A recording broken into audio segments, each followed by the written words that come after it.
12 o'clock on your Tuesday afternoon. Welcome in. This is the halftime show. Tyler Head and Terry Ford along with you. I hear Terry Ford outside the Herndon Chevrolet Studios. He will be in here momentarily. So if you're, and forgive me, I forgot the name of the guy that texted in last week and said he and his workmates place dollar bets on how late Terry's going to be.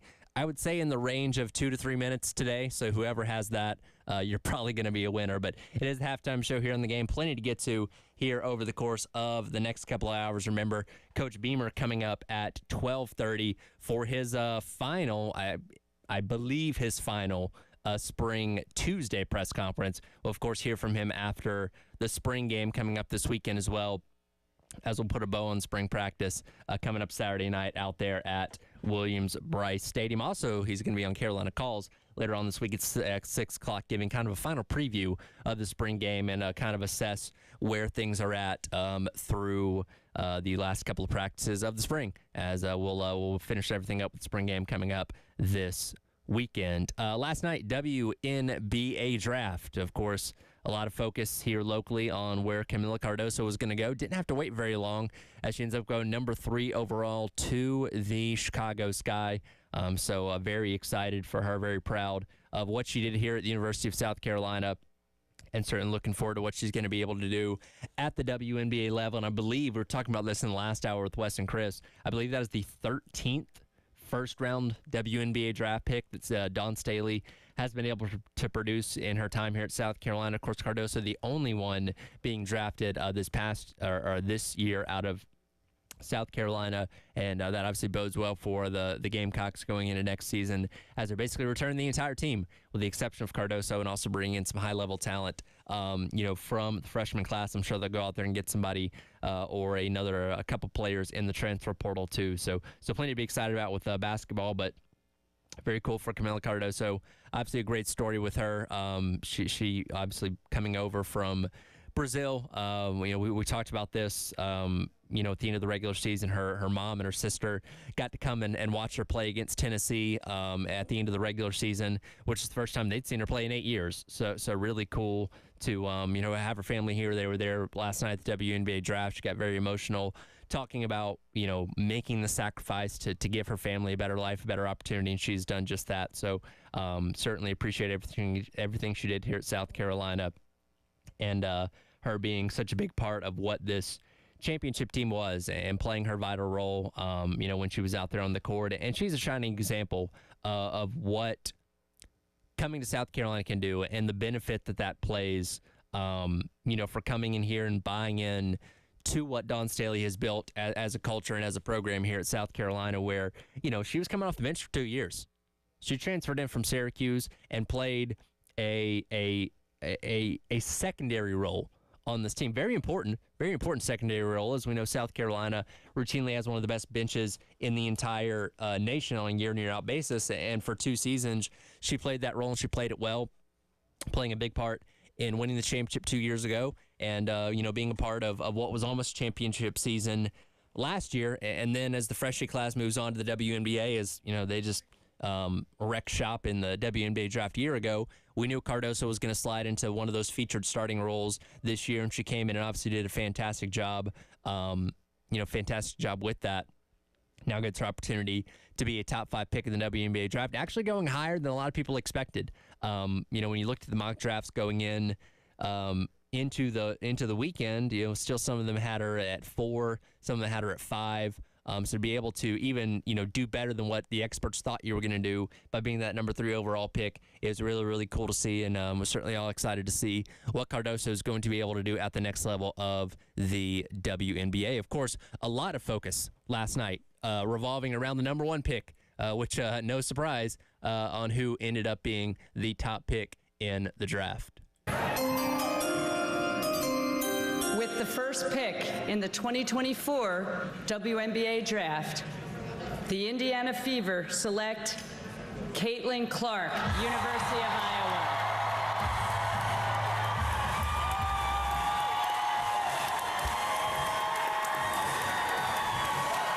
If you were betting on that, you probably didn't win any money, because we could have seen that coming from a mile away. Yeah, I don't think that wasn't much of a stunner. How you doing, man?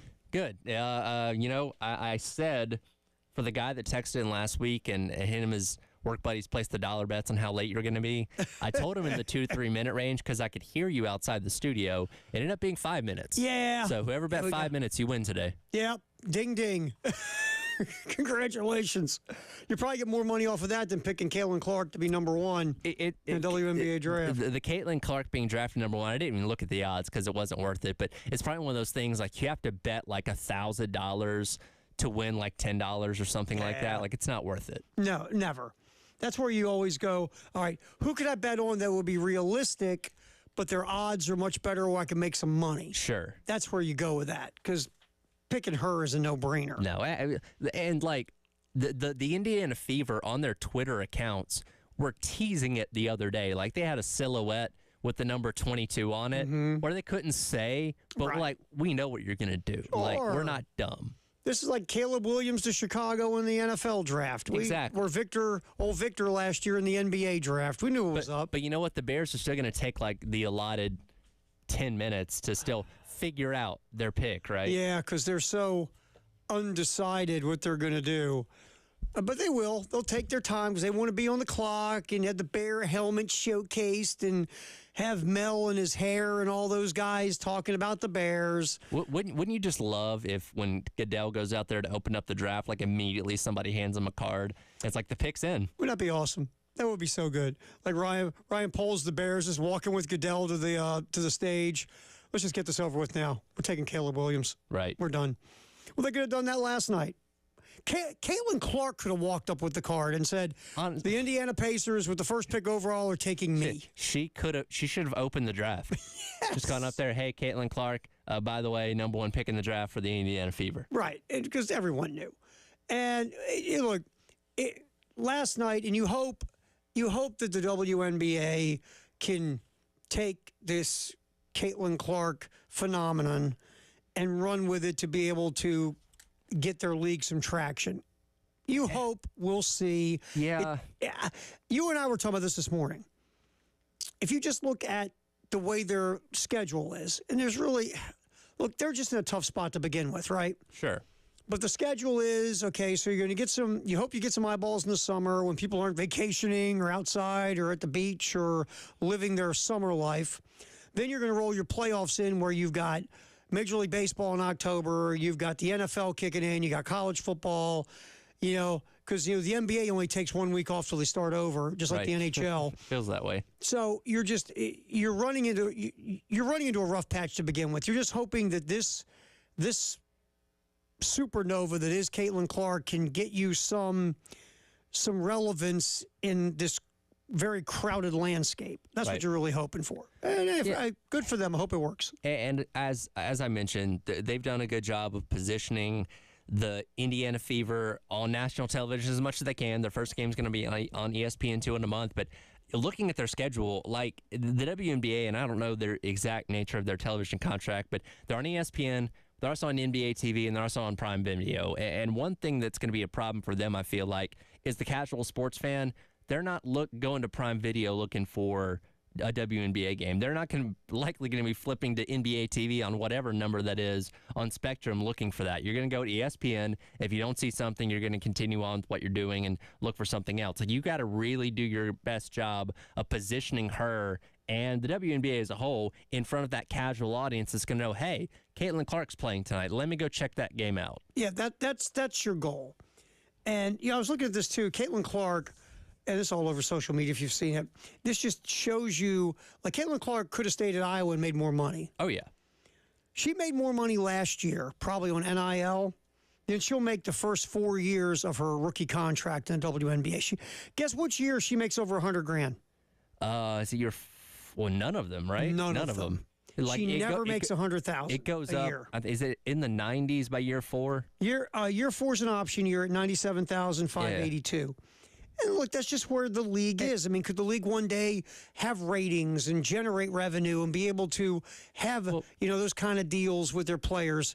Right now, they're just not there. Well, and the WNBA, for those that don't understand, lives off of the NBA. Yeah, the NBA writes the checks. It is a subset of the NBA, right. and again, how they come up with the numbers and stuff like that, that's up to the NBA to decide. But again, it pales in comparison to what the men's game is doing. That's just a statement of fact, and therefore the money is obviously not there. Now, she's going to make 7 figures still doing State Farm and Gatorade and all this kind of stuff. She's still going to be a fixture on your TV screen from a commercial standpoint, but we'll see how much she can move the needle when it comes to actual games. Yeah, because, I mean, right now, WNBA, we look at the ratings, what was it, 700,000 people, 750,000 people roughly watch a WNBA game. So the finals last year, which are in October, middle of football season, middle of the NBA postseason, which you're already losing that matchup, averaged 728,000 viewers. Right. So that's the. And would you like to see these athletes make more money? Sure, because they're putting the blood, sweat, and tears in like everybody else. But in a capitalist society, if you're getting TV ratings and generating revenue, the more of that you do, the more money you make. And that's the reality of it. But again, if you ever have a star that can take you to that next level, she's right here. And the other part I think is interesting is Diana Taurasi's comments yesterday. She's just saying out loud what a lot of WNBA players are saying to their buddies. You have Diana Taurasi? I do. Play it. This is good. Look, SVP, reality is coming. Okay. There's levels to this thing, and that's just life. We all went through it. Of course. And you see it on the NBA side, and you're going to see it on this side, where, you look superhuman playing against 18-year-olds, but you're going to come with some grown women that have been playing professional basketball for a long time. Not saying that's not going to translate, because when you're great at what you do, you're just going to get better. But there is going to be a transition period where you're going to have to give yourself some grace as a rookie. And, it might take a little bit longer for some people. Yeah, I mean, look, it happens in sports everywhere. All these players are hearing about the great Caitlin Clark and Caitlin Clark this and Caitlin Clark that, and she's making how much money, and she's played in 0 WNBA games. Yes. And they're all sitting there going, that's all right. You got to take the court, Rook.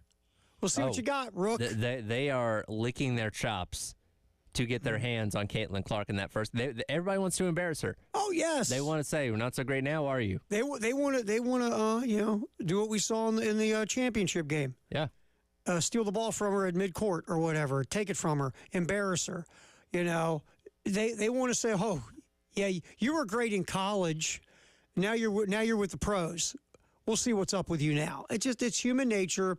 It happens in every sport. Sue Bird was telling a story, I think it was last night too, or just it got out in this article I was reading on ESPN about Michael Cooper, who was the coach of the LA Sparks when Bird was rookie. Sue Bird as a rookie was very highly thought of coming out of UConn. Mm-hmm. And basically, Sue Bird was like, I brought the ball in and like Spark defenders were like in my grill full court. Sure. And she found out later that Michael Cooper, the coach at the time, had put a bounty on her, not to hurt her, but to embarrass her. Sure. And whoever did this or that would get a little something, a little something out of it. So she was like, yeah, they're trying to make her life miserable in that game. So that's what they're going to do to Caitlin Clark. It's just the way it is. Well, let's see what you got. Everybody's talking about how good you are. We'll see how good you are tonight. Yep. Bring it on, Rook. That's what's going to happen to her. So Diana Taurasi just saying what they're all talking about. All right, we'll get back in here. Obviously, spring football is here. Spring game is this Saturday. Let's talk about some Shane Beamer talking in Lancaster last night after an event. We got some sound on that. Wait, did you say it right? Lancaster. It's like PA. Okay, I've been messing it up all morning, so I'm not even going to It looks like Lancaster, like Burt Lancaster. In California, I believe it's Lancaster, California. But I believe here in South Carolina, it's Lancaster, and also in Pennsylvania, it's Lancaster. Well, I give up. Keep up, man. I'm not going to do it. Just keep up. Also, we'll have Shane at the bottom of the hour. We're going to play a little Shane Cut in the next segment, and then we'll hear Shane at the bottom of the hour with his weekly spring practice presser. All that is coming up. Halftime show. Terry Ford, Tyler Head here on the game.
Halftime show, Terry Ford and Tyler Head on the game.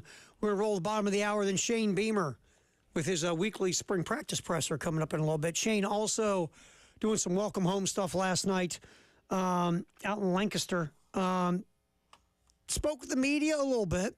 Spoke with Chris. Yeah, let's just be honest, one person. And here is Shane talking about the quarterbacks. Are they going to be live or not at the spring game, and also how you splitting up teams? Planning on splitting up the teams like we did last year, where we have 2 true teams. Plan on doing a draft like we did last year. Some of the players already had come to me wanting to know if we were going to do the draft. I'm sitting around yesterday and my phone rings and Oscar Attaway calls me, and I'm thinking something's wrong, and all he wants to know is what the teams are going to be for the spring game. So they're eager to get out there and compete. Plan on doing a draft. Not quite sure how we're going to set up, who does the drafting and who's on, who are the coaches. I'm working through all that right now, but kind of got a preliminary plan. And then as far as the quarterbacks, I don't know yet. Something that we'll talk about. They were kind of like we did last Saturday in the scrimmage. They were live for about a third of the scrimmage. The other day we got about 70, close to 80 plays, probably a fourth of it. And about a quarter of the scrimmage, we made the quarterbacks live last week. Don't know what we'll do on Saturday night, but kind of what you saw Saturday in our scrimmage, why we make them live. There was a time where Robbie and Lenoris in particular, in a normal practice, I would have blown the whistle because it was a sack. I didn't because they were live, and they both were able to get out of a potential sack, tackle, turn it into a run, or turn it into a throw downfield. So I like that aspect of it, but also want to be smart and practice 15 also. So we'll talk about it, so not totally sure yet. And we've had this conversation on and off here in the last couple of weeks of, the best way to get better at football is to do what? Play football. Exactly, and play football like football. Yes. Not flag, not touch, but football. So it's funny you mentioned that because there was a lot of spring games on this weekend, and one of the first ones was on Big Fox. It was Ohio State's spring game, and I was interested. I tuned into it because I'm like, okay, a lot of new things out there at Ohio State. Got Will Howard coming in at quarterback. I was very interested to see what it's going to look like, and I watched their first drive. First of all, Chip Kelly, the new offensive coordinator, came out there in like a T formation, which I thought was hilarious, before they audibled out and started running traditional up-tempo, West Coast offense. But like they were doing in the grasp, which isn't two-hand touch, but is also not tackling. Right. And I quickly changed the channel. I was like, I'm not going to sit here and watch this whole thing. That's the thing. It's this balance of, okay, we want them to play and be live, and like Shane said, make plays or break tackles or whatever, but then your flip side is you don't want to ever be that coach that's got to walk to the podium at a press conference after a spring game and discuss how one of your key players got hurt in a spring game getting tackled. Sure. So it's tough. And you got to look at, I guess, different ways. Look, last year there was no way Spencer Rattler was getting tackled in the spring game. You're not doing it, right? And your first thought is, okay, you got this quarterback competition, though, and you want to see these guys play in some type of live action, right? So, but then again, you don't want them getting hurt either. Because you don't have, you got your depth at quarterback. You got 2 guys competing, and then you got a dude from the transfer portal who started 1 game at Oklahoma, and then you got another freshman. So then you got to think about that too, okay? Do I want to put guys in harm's way when I'm not super deep in that room? I'm glad Shane's got to make the decision. I've said this before. If it's me, I'm probably leaning to not having them live, or like they're doing live a third of the time maybe. Yeah, something like that. I'm not making them live the whole time. But I get, if someone says no, they got to play football, I get that, right? Sure. And I'm like, okay, you just hope nothing bad happens, but you understand why, because it is a competition, Tyler. It is, and I think it's one of those situations that, if you're in maybe a goal-to-go type scenario where, they're not going to be running full speed and they're trying to sneak it in from 1 or 2 yards out, maybe then, like, all right, they go live, that you still have a risk of injury, obviously, but it's less than if you're allowing them to run in the open field, getting tackled by a safety after running 20 yards, something like that. So I think it's situational because, again, that is such a big part of this offense with the ability to run the ball. He mentioned, Robbie Ashford the other week, being mad that he blew the whistle on a play, said, no, coach, I would have broken that and would have gone for 10 or 15 more yards or whatever it was. So you do need to kind of know, like, hey, what are these guys going to do when they do get wrapped up? Can they break tackles? Can they, shift and make these movements and stuff like that? So you do need to know that. But also, again, it is a double-edged sword of not wanting guys to get hurt. All right, so we're going to have Shane Beamer coming up here in just a matter of minutes. His, weekly presser after spring practice tomorrow morning at 8 a.m. Big, humongous, ginormous announcement here on the early game with Bill and Preston and Jen. Tomorrow morning, 8 a.m., hang out with us for this big, gigantic, stupendous announcement. All right, coming up next, Shane Beamer, presser after spring practice. It's next, right here on the game in Columbia and in Myrtle Beach.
All righty, it's time to hear on the halftime show to jump in and hear Shane Beamer, his presser during spring practice.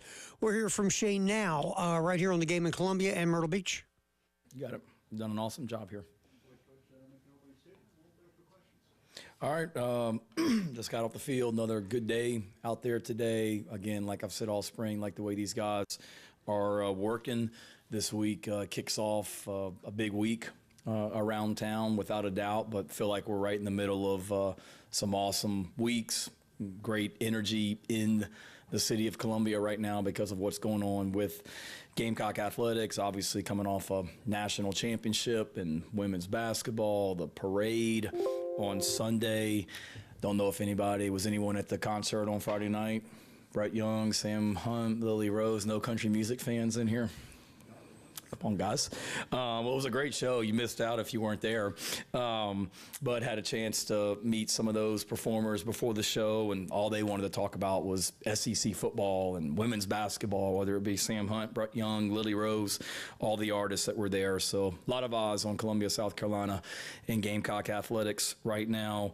And then obviously that goes right into this week and what culminates this weekend with the spring game, but it's going to be a huge weekend around Columbia. Track and field has a meet on Saturday or this weekend that I know we want a lot of people at. Beach volleyball is in town. Baseball obviously had a great weekend in Gainesville last weekend and a huge win over North Carolina last week, and a big time series coming up this weekend as well. So there's just a lot of energy and excitement in town right now, and we certainly want to do our part from a football standpoint on Saturday night. We want to make it a competitive game. That's what it'll be. We're going to do a draft on Thursday night, similar to what we did last year.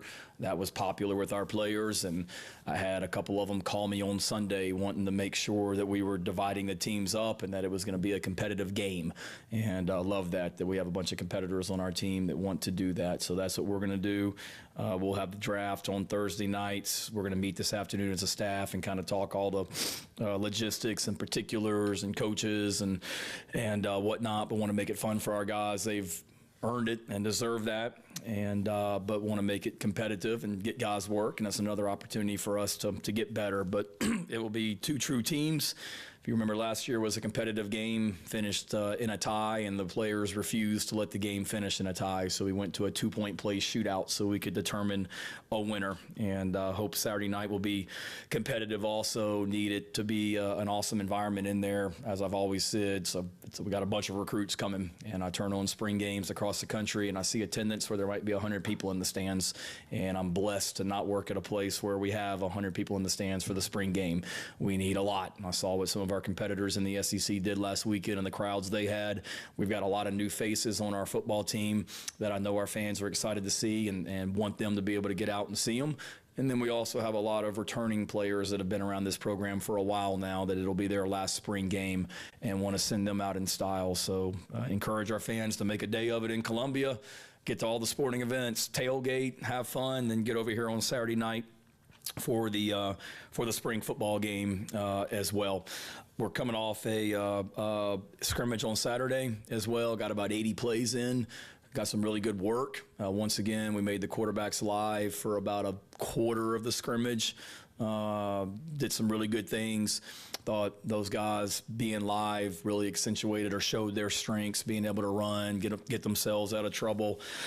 Did some good things. I thought we made progress offensively up front. So regardless of what the message board reports say, based on how the scrimmage went, thought we had a really good day up front on offense. And with the guys that were in there, we had some guys were banged up, and not everybody scrimmaged, but we got better as a team on Saturday. And like I told the players this morning, love the energy and the competitive spirit that they played with on Saturday. The only significant injury to come out of that is Zabari Sandy tore his ACL, unfortunately, kind of I wouldn't say non-contact. He was engaged with a receiver that was blocking him and just kind of gave out on him as well. Hate that for him. He was coming off an injury and then got back out there. But like I told him on Saturday night when I talked to him, he's going to be a really good player for us. He's still young and he'll be back as soon as possible. But hate that for Zabari. But other than that, we came out of the scrimmage fairly injury-free. And then need 3 good days this week on the practice field. Just had one. We got practice on Thursday, practice on Friday.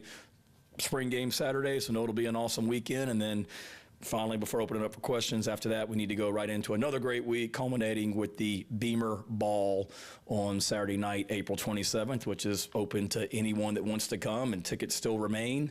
But it's an awesome event. If you haven't been to it, all the money goes towards our football enhancement fund from a Gamecock Club standpoint, and all the things that we're trying to do as a football program.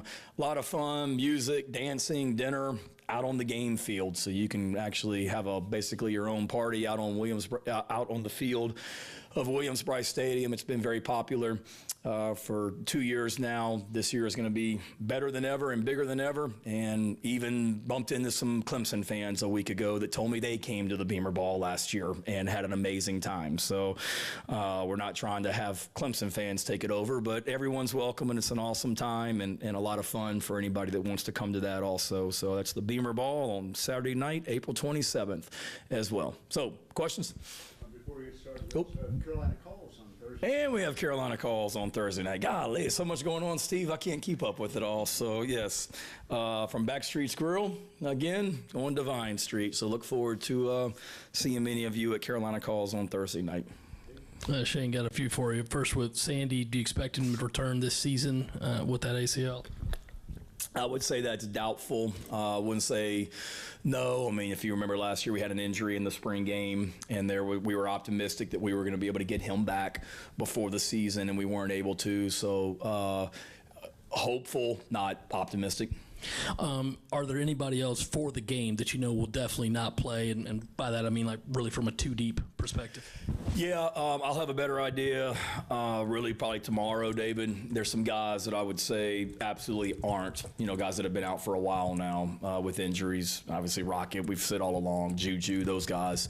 We'll see. We got some guys that got back out there today for the first time. We got some guys that didn't do anything today, but we're hopeful we'll be able to do something on Thursday. So no one that I say right now, other than the guys that have already been announced as long-term, there's no one new. But I'll have a better idea once we sit down as a staff and kind of see where guys are as we go into the rest of the week. And lastly, transfer portal open today. And as you sit here right now, are there a position or positions that you know that you want to get out of this next window?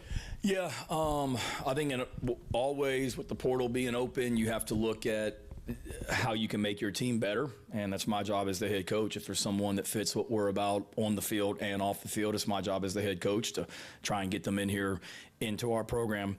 We're like every program and every coach, David, in that every position we have a target number of guys that we want to have on scholarship, and some of those positions, some positions we're at that position, we're at that number. Other positions we're not. Offensive line right now, based on the target number of guys that we would like to have on scholarship, we're a couple under. Wide receiver right now, we're a couple under. There's some positions that we might be over, but certainly from a depth standpoint, being able to practice, have your full arsenal. Receiver and offensive line are two positions. Not that I'm saying we need to get better, but just from a depth standpoint, being able to practice, have a two deep, guys on a scholarship, those are positions that just we're not where we want to be as far as the minimum number of guys that we have on scholarship. Doesn't mean that we're in trouble if we don't add people there. No, but those would be a couple spots that we're looking at just from a depth standpoint for sure. Shane, I've probably asked you this in the past, but on Saturday there'll probably be a player or two who has an incredible game, and naturally there'll be a portion of the fan base that will be very excited. How much stock do you put in the actual game, and how much stock does your coaching staff put into the previous 14 practices leading up to Saturday? Yeah, I'd say it's a combination of both. I'm not one of those guys, Mike, that looks at the spring game and say it doesn't matter, because it does. It's another opportunity to go on the field and compete. It's an opportunity to get better. And some guys, frankly, they step up when the lights come on, if you will, and they're gamers. So there's a 14 practice body of work that obviously we put a whole lot of weight on, but we're not one of those people that just say, hey, let's just throw something out there entertaining and go home. I mean, we're competing, and we want to win. Each particular team does. And I think there's something to the fact that when there's people in the crowd, the lights are on, it's on television, that some guys step up and elevate their games, and really you notice them, and some guys you hopefully don't, but some guys maybe go the other direction. So I think it's a great indicator, and it's so important because, as you guys have heard me say before, we don't get a preseason game in college football, and we don't get a scrimmage against another team. So for a lot of these guys, it'll be the biggest crowd they've ever played in, maybe, and for all of them, it'll be the biggest crowd we play in front of until we do it for real against Old Dominion in August. So it's a great barometer for individuals and how they perform in those situations, without a doubt. Shane, do you look at Saturday as the chance to decide on your starting QB? Will that linger? And what's the philosophy? Because, sometimes you do name it spring, sometimes you don't. But what's the philosophy in that situation of when you want to name a starter? Yeah, it's a great question. I think certainly, just like to Mike's question, guys, whether it be quarterbacks or other positions, they have the ability when the lights come on to really step up and show, what, this guy's a gamer. And the quarterback position is no different. Obviously, we've been evaluating everything every single day since we started practice in March as well. As far as naming one and where we are, whatever we do, our players know that competition's a core value, so we will continue to compete at every single position through the summertime, through the month of August, preseason camp. We got guys that are returning starters like Debo Williams, but Debo knows he has to compete every day to continue to be the starting linebacker here at South Carolina. Nicky Manwari, DQ Smith, whoever, Tonka, TJ. But I think there's different philosophies. I've been in those situations before where you have a quarterback battle, and I had one at Oklahoma my first year there with a young man by the name of Austin Kendall and a guy that ended up being a pretty good quarterback by the name of Kyler Murray. And we had a quarterback battle that literally went until the middle of August as well, and Lincoln did not name a starting quarterback. I've been a part of other places where you name the starting quarterback because you want to have your team be able to rally around that guy kind of in the summertime where they know, okay, he's the guy going into the season and we need to rally around him. So I think each situation's different. I think both of those philosophies are valid, and it just kind of depends on each situation and where we are. Dow and I haven't talked about it as far as our time frame and wanting to do anything, but like I said, even if there was some sort of announcement after spring practice, like all positions, that position has to continue to prove it and earn it and compete. How was the Masters? Unreal. Did you ever leave the media center, or did you actually sit in the media center and just... I was like never in the media center. Really? Yeah. I hear a lot of guys go over there and they just hang out in the media center all week because it's so nice. It's hard to leave. I think that's why they built it so nice. Yeah. You didn't win the lottery to play on Monday, though, huh? I did. I mean, did you? Yeah. Oh, God, we got to talk afterwards. Yeah. Congrats. First time. Yeah. It was. Hey, you got some media members that have been for like 20 years and have never gotten it. Yeah, that's why I didn't really put it out there a lot. Congrats. Well, I'm sorry I just put you on blast nationally as well, but that's awesome. I know Julie was in the group in front of me. I was like, uh-oh, this is That's right. Yeah. Too cool. That's great. Congrats. Thank you. That's Thank awesome. you. What will this draft look like? I mean, are you having captains? Are you guys sitting in a room? Are you coming up to the podium right here and making picks? What is that going to look like? Yeah, last year it was awesome. Last year we literally, the room next door, the team meeting room was the war room, and both teams were in there, and we had every single player was on the dry erase board, like the draft board. And the whole team was out there in this room outside the tables, and I was the commissioner, and every time a pick was in, we would make the little thing you hear on ESPN when the pick is in. That little thing would jingle, and then I'd walk up to the podium and announce who it was. We'd come up there and take picks and everything like it was draft day, and guys ate and had a great time. It was awesome. We had a ton of fun with it. And then last year, once you got picked, you went into the draft room, and that got a little chaotic because by the end of the night, you had two different teams and like 100 players in there trying to we need to pick him. So we split it up and make it a little bit more, even more realistic, where this may be the draft room for one team, this room, and then next door is the other team. I'm still thinking through those things, how to make it fun for our guys, but they loved it last year, had a great time. Lenore Sellers was the #1 pick, and immediately he was like elevated on this pedestal. Well, he was the #1 pick because I think Clint was our head coach. He knew that Lenoris was going to play the whole second half as well. And he had earned it, don't get me wrong. But Spencer was going to play for like a quarter, I think. So you didn't want to pick Spencer, have him for the first quarter, and then you have no quarterback. So you got to be strategic. But we'll have people that are doing the picking. We'll have coaches as well, trying to figure out exactly how we're going to do that. But want to get creative to make it competitive, but have a lot of fun. But last year's draft was a lot of fun. Our guys enjoyed it, and this year will be no different.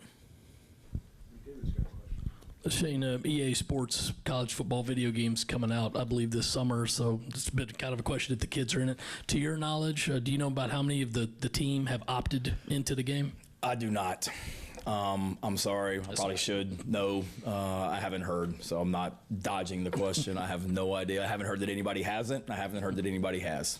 And also, is your likeness in there? Do they have to come and get permission for the coach and all that stuff? If they do, they haven't asked me. So no. I hope it would be. That'd be pretty cool because I grew up playing the game in high school and college, so I would love that. But no one has asked me for anything. So if they want to, they certainly have my permission. That'd be great. Kind of sticking with the draft, when you're looking at the spring game, but there are certain combinations of guys you want to try to play together, or there are certain groups and maybe you want a specific thing to look. I remember last year there was a thing with like the long snappers or something. Yeah. How do you kind of go about making sure you still get your goals done as a coaching staff while the players can kind of have fun with the draft? Yeah, you got to do that. You kind of got to give them some direction in there that, a team would get carried away. Let's pick this guy, pick this guy, pick this guy. And eventually you'd have to say, hey, y'all don't have a snapper. So if we kick a field goal or punt, you have no one that can do that as well. Then you had one team last year that realized the other team hadn't picked a snapper, so they tried to pick both snappers so the other team wouldn't have a snapper as well. So the players certainly got strategic from that standpoint. But yes, in the other part, there are guys that we'll talk about that today in our staff meeting when we meet at 4 o'clock as a staff.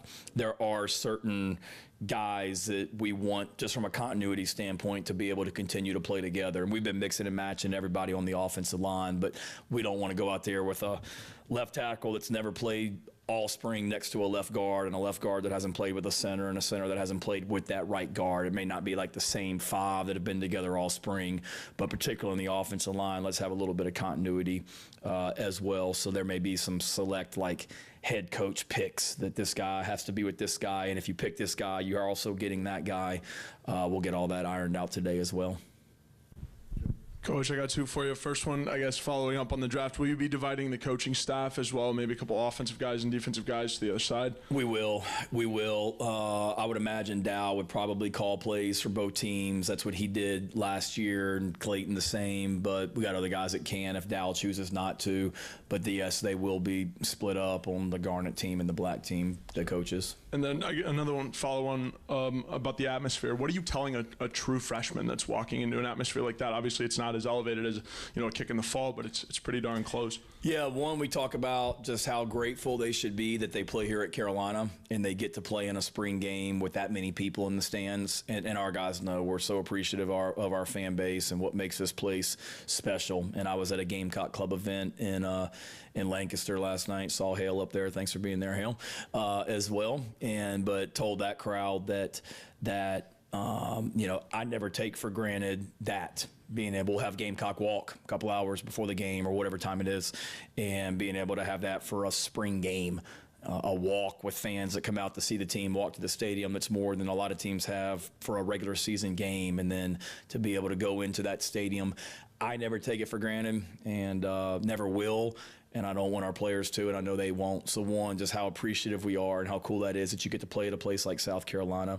But then two, once the game starts, you got to be able to, block all that out, and you still got to go play football. And that we'll learn a lot about those guys as individuals, and we'll learn a lot about our team on Saturday night. We want it to be fun. There's no doubt about it, and enjoyable for everyone. But we're competing too, and some guys, it's an opportunity to really solidify yourself. You've had a good spring, go finish it on Saturday night. You haven't had the week of practice you want this week, but you get an opportunity on Saturday night to go really show us what you're about. So there's a lot that can come out of it, and that's what we're telling those guys this week.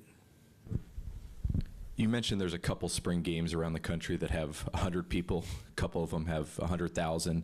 Is a spring game more important in your mind for evaluation of your current team, or a chance to show off what you have at this place to recruits that are there? I think certainly from a recruiting standpoint, when you have recruits that come in our stadium on Saturday and they'll see, tens of thousands of people, that's a great recruiting tool without a doubt. I think most colleges, a lot of them have already had their spring game, guys that we compete against. So I don't want to say we're the only show in town, but we're one of the few spring games this weekend, I think. So we'll have a lot of recruits here because of it. And it's a great opportunity to show them what an atmosphere is like here in Williams-Brice or here in Columbia, South Carolina. But then I wouldn't say it's so much showing us off. It's me having a chance to learn a little bit more about the team and how they produce and or how they perform in environments like that. It's a great opportunity for our fans to be able to see some of these guys for the first time that I'm really, really excited about. Maybe guys that they heard transferred in or freshmen, but then the other guys that maybe they're not as familiar with that I'm really excited about that have had great springs. So it's wanted to be a reward for our players, obviously, but also an awesome opportunity for our fans to see so many of these new faces. And there's a lot of new faces that have been working really, really hard since January, and this is kind of the culmination of it. Shane, going back to David's question about the transfer portal, I know at the end of the year, I'm sure you guys meet with the team or meet with players individually, have like exit interviews. Has that kind of changed over your coaching tenure, just going back to even your days as an assistant coach? Do you feel like do you guys have exit interviews after the spring, and what is that conversation like with some of these players, because you are trying to obviously continue to make sure you guys don't leave? Yeah, I'd say it's the same that it's always been. It's obviously a little bit different because you're having these meetings while the portal is open. There's no question about it, but we've done it every year and have most places I've been. But spring game is on Saturday, and then Monday morning at 7 a.m. I'll start meeting with players, and I don't pick like a select few. I meet with every single player on the team, and it's basically 15-minute increments for 3 straight days from 7 a.m. until whatever time we finish each day. But in those and they're doing the same with the assistant coaches with their players at the position, or their position coach. But those meetings for me are, how'd you feel like the spring went? We'll talk about academics and finishing up because exams are next week here at Carolina. We'll talk about kind of where they are, strengths, areas to improve, what they need to work on this summer.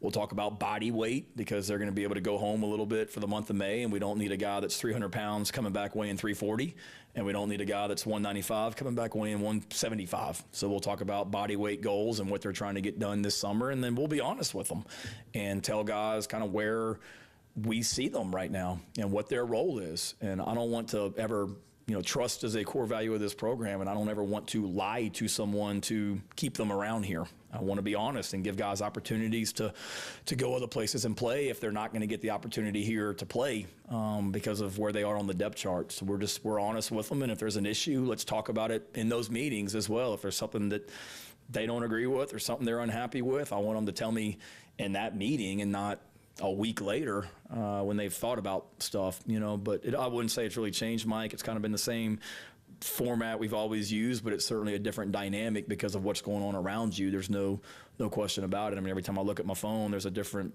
news about someone at some other school, and got guys that just transferred to schools in January that are back in the portal 3 months later as well. So it's just it's a different time.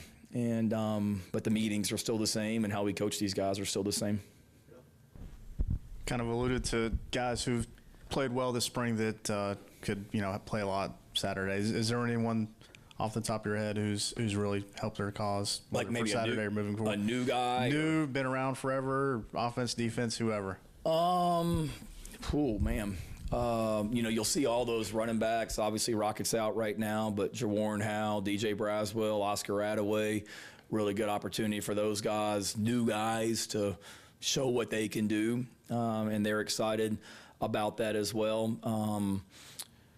Torricelli Simpkins on the offensive line is a guy that probably wasn't very heralded when he came here. We knew we were getting a really good player, but I think he's had a really good spring as well. I know he has. Gerald Kilgore, Jalen's brother, has done some really good things in that transfer group. There's no question we're better and we're deeper. We're better and we're more athletic at linebacker, and that's because of who we returned, Debo and Bam, but then being able to add Wendell Gregory, Fred Johnson, Bengali Kamara, and Demetrius Knight. Like, that's a really fun group to watch compete on the practice field. So I could go on and on at all positions that I'm excited about. And that's the other thing. It's all these transfers, but it's so many freshmen. I mean, there'll be more true freshmen playing in this game Saturday night than what there was last year, because we had a lot of guys. If you stayed, did you stay for the talk last night? Or did you eat and get out? Well, if you had stayed, we talked about the fact. I think I may have said it when I met with you earlier, but we started with 5 true freshmen last season throughout the year, 2 on the offensive line. And of those 2 offensive linemen, Tro and Tree, they weren't here for spring practice.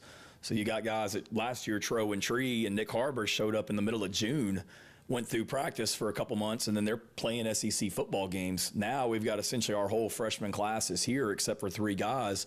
So what an experience for them to be able to, one, go through spring practice, but get to finish it up with a awesome venue to play in on Saturday night for their development also. So that'll be better for us going forward. So these freshmen I'm excited about. Not a single freshman that I'm looking at and saying, not sure we might have missed on that guy. We're super excited about this freshman class, super excited about the transfers we brought in, and super excited about the returning players that have all, stepped up their game since they came back. So I'm excited for everybody, Hill.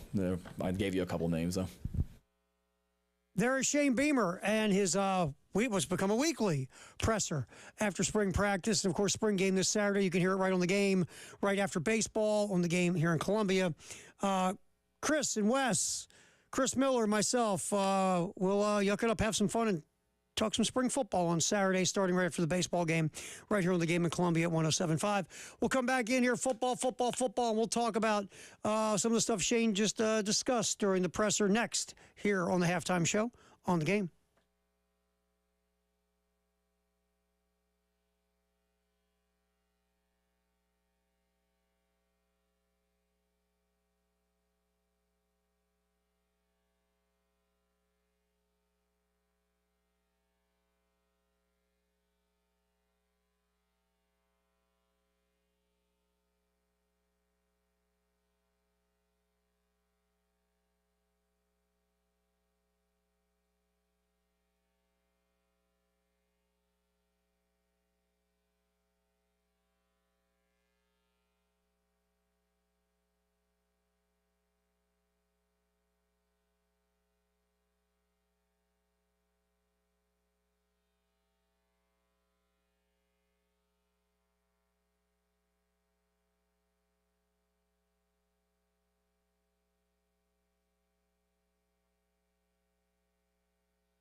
Halftime show on the game with Terry Ford and Tyler Head. It's football, football, and more football.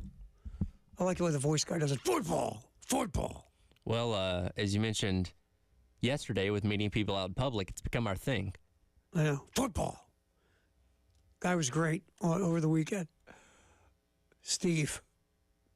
It's always good when the listener look at you and go, football, football, football. 1 o'clock hour. Love it. It's so funny when people listen to us, whether it be this show or all of our shows, and kind of pick up on the quirks of things. Like when I meet people out in public, they're like, that Terry Ford guy, he's an odd fella, isn't he? I'm like, yeah, to say the least. You just look at him and you say, he's never sober. Ever when he comes in. But yeah, it is. It's fun to meet people. And they'll pick up on little things you talk about. And we love it because, again, we love people that are listening all the time and they pay attention and they'll say stuff to you and you laugh and you go, wow, you really picked that up.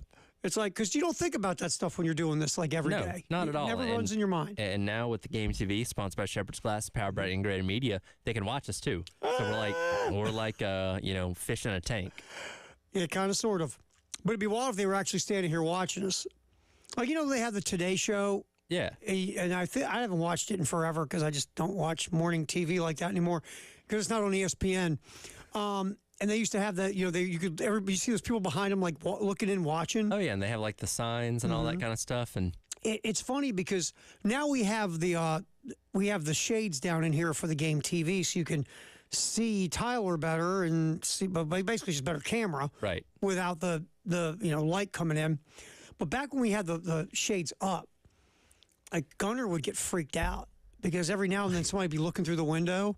Well, just standing there. And inevitably, people that are typically walking by at 6 a.m., usually are not up to the best things sometimes. For whatever reason. I've had somebody, because I fill in for Bill quite a bit on the early game. I've had people that just stand and stare. Well, they look at the TVs, they look at the us. TV, or I had a guy that fell asleep leaning up against the post out there one time. And I just kind of watched him for the longest time, and then he just woke up and walked away. When I was in music radio, I took a gig in Biloxi, Mississippi. And I started out there doing nights before I was going to go into mornings. So I did nights for like a couple months. And right next door, because we were right on the Gulf. Yeah. I mean, we were right in downtown Gulfport and right on, you could spit and hit the Gulf. And our studios were right there with this big glass where you could see in the studio. And right next to us was a bar. Yeah, I'm on 7 to midnight. Between 11 and 12, a lot of fun things happened. Oh, totally. They'd look in and they go, ooh, radio station. The things I saw, the body parts I saw that were flashed at me while I sat there. We were talking about the Howard Stern show earlier, probably very Stern-esque. It was a lot of very Howard Stern-esque, yes. You get drunk people, you get a window, 11:30, midnight. Yeah. Interesting. All right, so Shane Beamer there is football, sponsored by Atlantic Windows and Doors. Shane obviously talking to the media, getting ready for the spring game this Saturday. Talk about a couple things. One, they're going to draft it Thursday night like they did last year. I think it's funny, and he told Chris the story of Oscar Attaway yesterday. Yeah, like, Oscar calls me concerned about what team. We're like, bud, you're going to be in the game. I thought something was wrong. I thought was going to change. Like, I thought something was wrong with Oscar. Coach, Oscar, what's wrong? Coach, I twisted my knee walking down the steps. I'm going to be out for the season. Like, oh, my God. No, it's like, Coach, what team am I on? That's right, Coach. Can you help me out? Who am I playing for in the spring game? It's like, this game doesn't count, Oscar. That. He's so excited. God love him, man. He was in here for Garnet Trust. He could have done a 3-hour show. Oh, he was great. Oscar was fantastic. So you have that, Shane, ready? Just about. Just give it a second here. Let me know. So, the spring game will be a draft. They're trying to figure out if the quarterbacks are going to be live or not. Because we talked about in our final segment before, Shane, I get it. It's football. And to get better at football, you got to play football. To get sharper at football, you got to play football. And last time I checked, they tackle you in football. But again, you don't want guys getting hurt in a spring game either. So it's just, especially your quarterbacks. So it's a delicate balance in a line. I say I'm always leaning toward I don't want anybody to get hurt. So for me, I would not have them live, but I totally understand why you would want them. It's not like I'm going to jump up and down and scream if you make your quarterbacks live. I just think if I was making the decision, they wouldn't be live because the last thing I want is an injury. We saw what happened to Jalen Nichols last year. And it started the whole downward spiral of the offensive line. All right, here's Shane, just finished up here on the presser, talking about, the transfer portal is open. Transfer portal targets. Here's Coach Beamer. Yeah, I think always with the portal being open, you have to look at how you can make your team better, and that's my job as the head coach. If there's someone that fits what we're about on the field and off the field, it's my job as the head coach to try and get them in here into our program.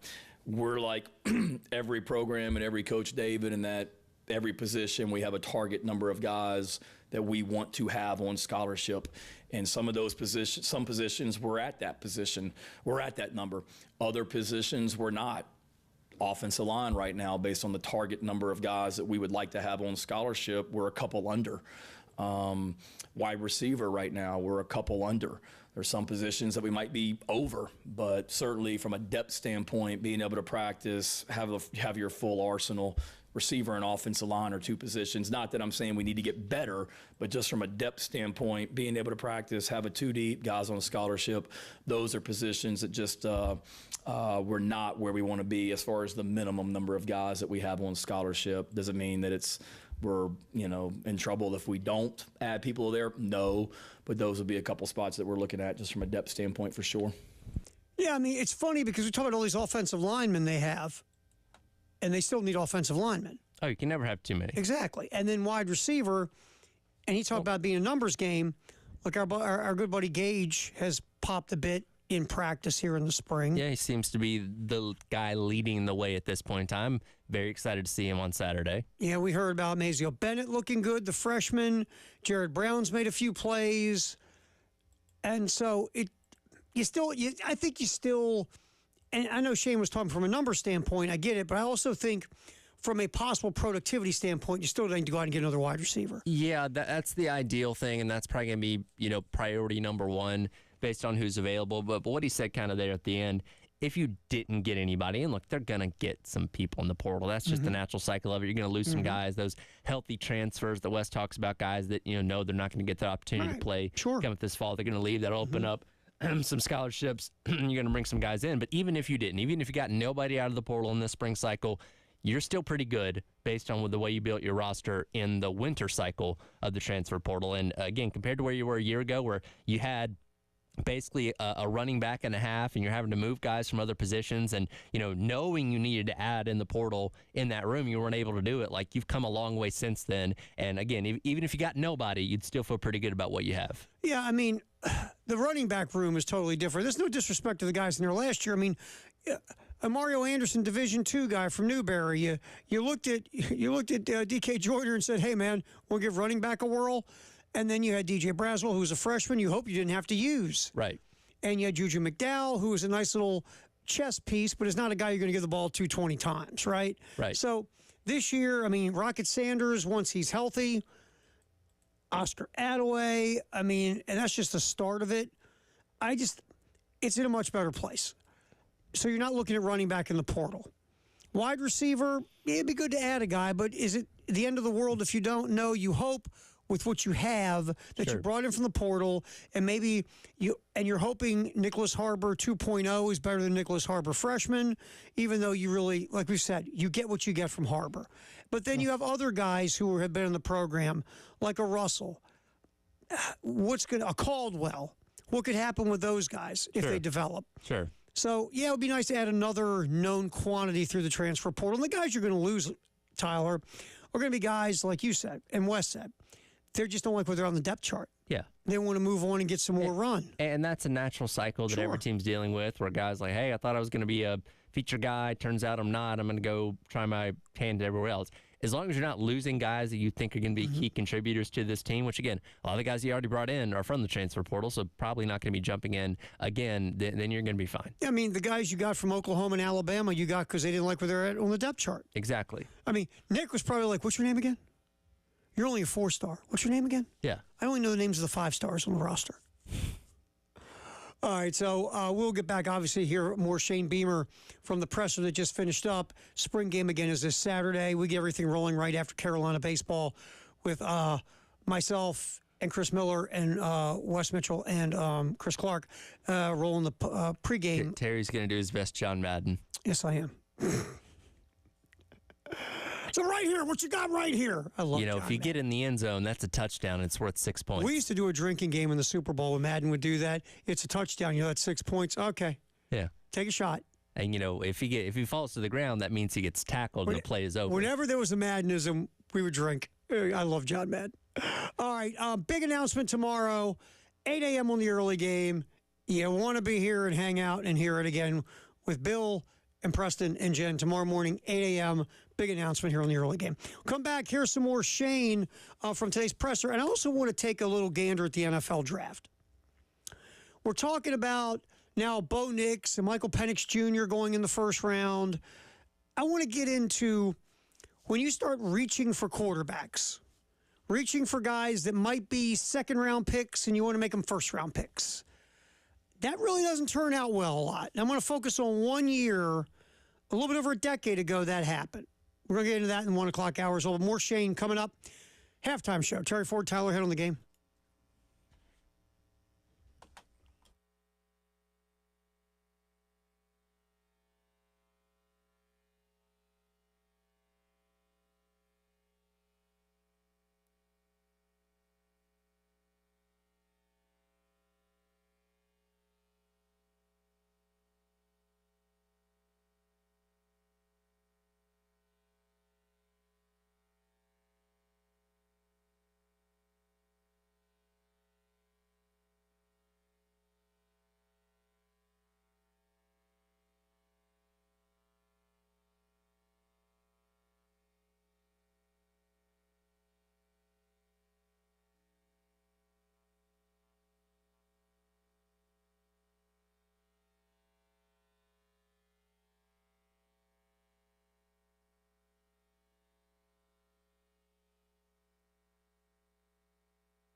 Football, and more football. Sponsored by Atlantic Windows and Doors here in the 1 o'clock hour on the game. Terry Ford, Tyler Head, we're hanging around up until 3 o'clock. Big announcement tomorrow, 8 a.m. on the early game. Be ready for that.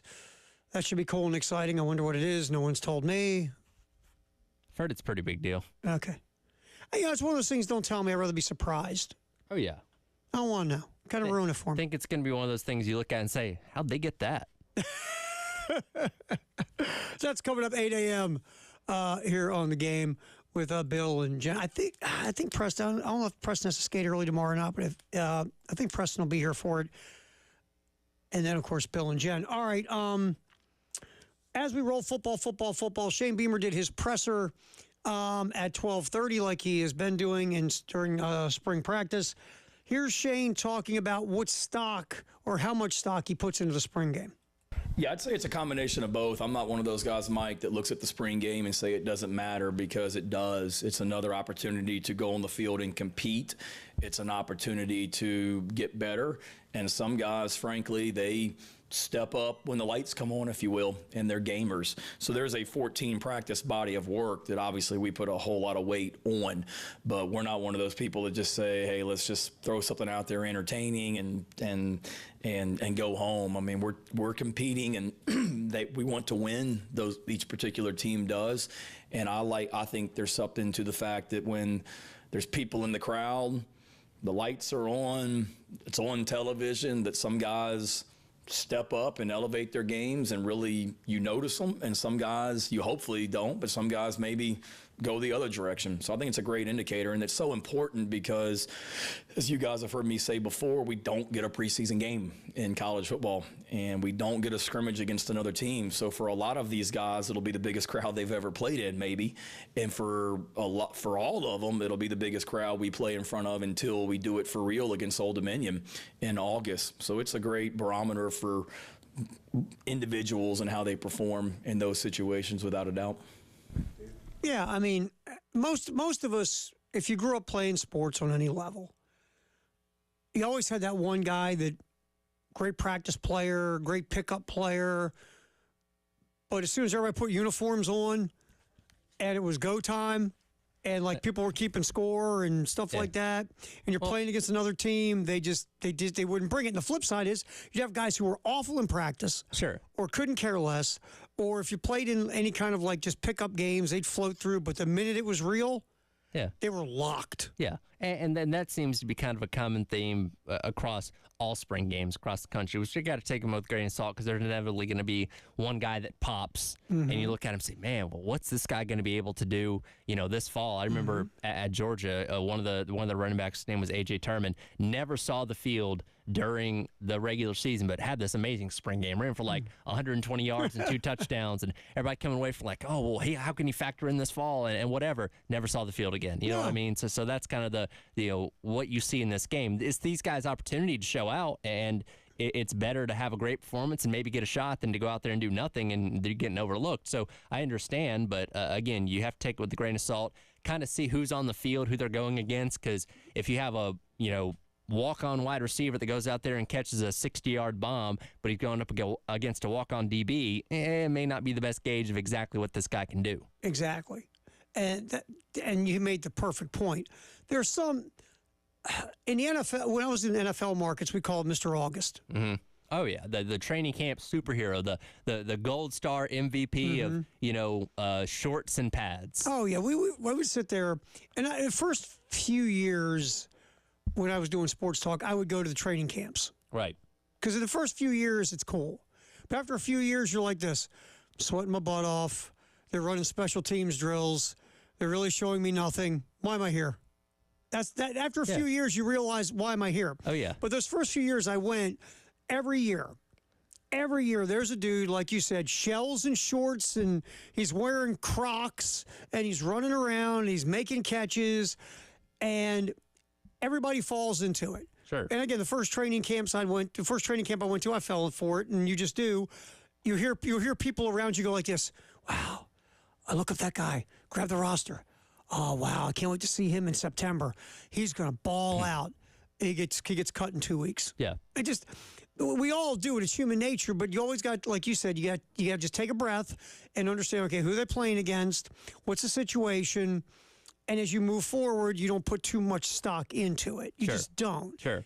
But again, we all have hope, and we all just look at somebody and go, man, that dude was real impressive. Now, here's what I'll do. I'll go, man, that guy was really impressive in the spring game. How's that going to translate for the rest of the offseason? And again, you write their name down. You keep a note of it, like, okay, keep an eye on this guy. Let's see what he can do. And then when camp rolls around in August, say, okay, hey, this guy's taking reps with the ones. Maybe there's something here. Or, hey, he's getting some, getting an opportunity, getting a look at, maybe being the second guy and rotating in or whatever it may be. So then you kind of buy into a little bit more. But that's why, these coaches so much talk about the entire spring as a whole, all 15 practices as opposed to just the spring game. And yes, for 99% of us, we only see the spring game, and that's what we have to go off of. But these guys have seen them each and every day for countless reps and the depth chart drill and all that kind of stuff, and they have an idea of who's going to pop and who's not, which is, again, why they have these, exit interviews, whatever you want to call them, in the Monday following the spring game, saying, hey, here's what we saw you in the spring, here's what we think you're going to do in the fall.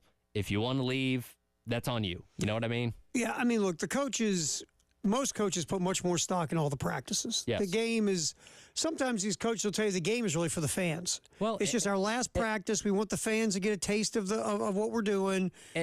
And you can go out there and have a bad game. Yeah. And that's like if Lenora Sellers throws 3 interceptions on Saturday, that doesn't hand the keys over to Robbie Ashford to be the starting and let's quarterback. say this, right? Let's say Lenora Sellers has a phenomenal spring. Yeah. 14, 15 practices, he's money, and then he comes out in the spring game and, like you say, throws 3 picks. Yeah. That, in the coach's mind, that's not going to wipe out what he did in all those practices, but they are going to think, okay, in a game, sure, when the lights were turned on, he struggled for what reasons. But in all these practices, he was really good. It's just a part of the greater pie of what spring practice is, saying, okay, does the spring game count for something? Yes, it does, but it's 30% of the entire process. Now, yes, that element of being under the lights, being on TV with a crowd of however many thousand people are there and the noise and all that kind of stuff certainly factors in, but it's not the end-all, be-all. Right.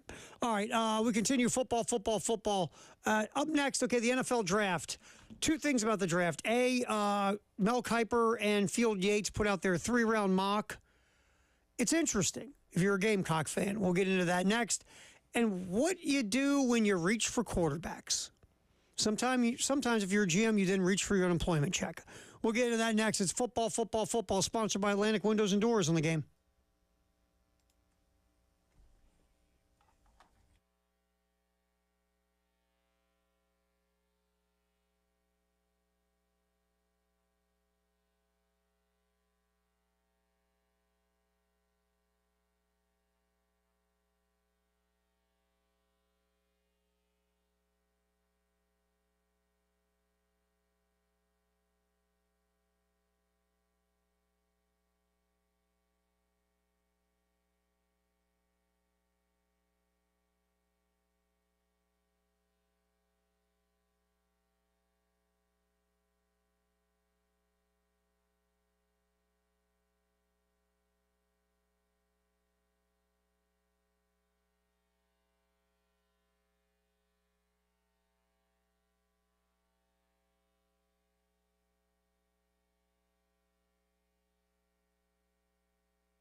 Halftime show, Tyler Head, Terry Ford along with you on this Tuesday afternoon. Reminder coming up tonight, you got Carolina baseball taking on the Citadel at 7 o'clock. They'll be out in Charleston for that matchup. Gamecocks took a victory 7-1 over the Citadel earlier on this year. And hopefully can get another victory for the tonight and roll that momentum into this weekend. Taking on Arkansas out at Founders Park. And again, another opportunity for you to win the Palmetto Citizens Federal Credit Union Grand Slam giveaway. Go online to 1075thegame.com. Register for your chance to win. Pot is over $900 now, as we're still waiting for that dang Grand Slam to be hit this year. Not a Grand Slam yet this season. A lot of opportunities. Oh, yeah. The bases have been Now, loaded. Wes actually called the shot, like Babe Ruth himself called the shot, saying he thinks it's going to happen tonight. So if that does happen tonight, somebody's going to win over $900. They got to give some of the dough to West, though. It's only fair. He actually didn't put that part in there, so it's only I fair. don't know. I'm just saying. All right, so football, sponsored by Atlantic Windows and Doors in the 1 o'clock hour. All right, so Mel Kiper, Field Yates putting together their mock draft. Draft's coming up, end of April. And obviously, like every mock draft, it might be the only thing anybody gets right. Caleb Williams going number 1 to Chicago.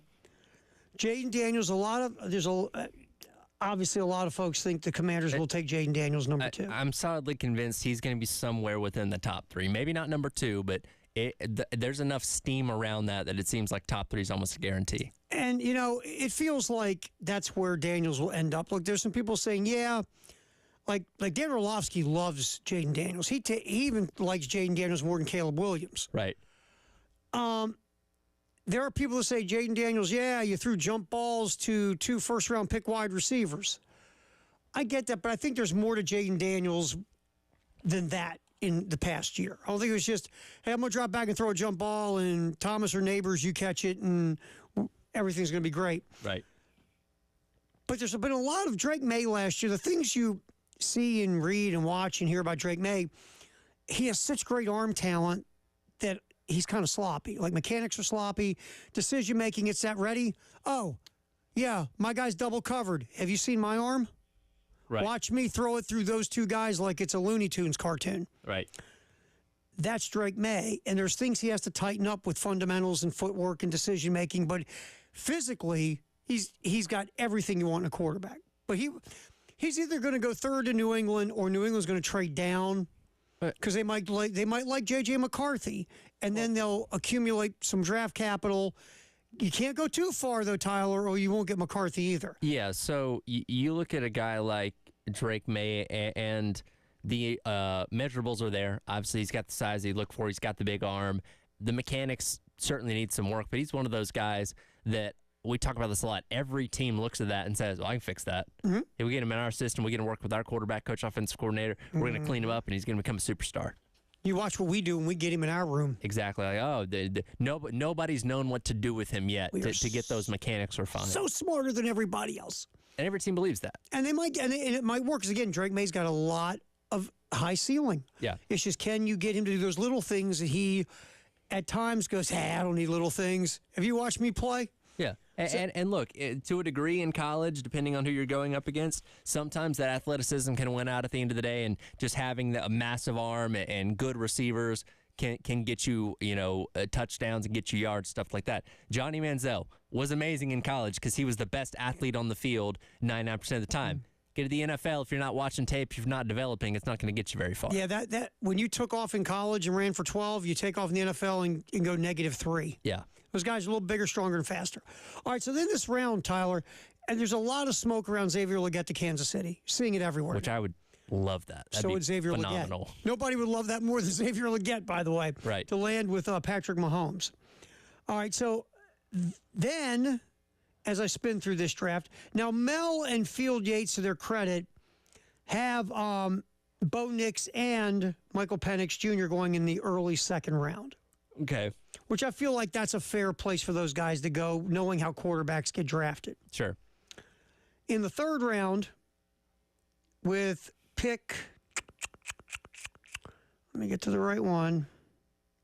With pick 76, the Denver Broncos will hand in the card, according to Field Yates and Mel Kiper, and it'll say Spencer Rattler, South Carolina. So Rattler in this mock goes in the third round, which I think is where he'll go. Yeah, I do. And that seems to be like the ceiling of everything, every projection we've seen. And some of the projections had him dropping into the 4th round. And again, it's totally dependent on team needs, who trades up, who gets what in the earlier rounds. And that's why these things are so impossible to predict. And again, we talk about Kuiper's, correct predictions are like 10 to 12%. It's very low because once you get out of that first round, and again, guys are making and picks and moves and stuff like that, trades, then it just kind of throws it all out of whack, and it depends on who needs what when that time comes. I feel like that's fair for Rattler to go in the 3rd round. If he would go late 2nd, I've seen a couple of things that I've seen early 4th.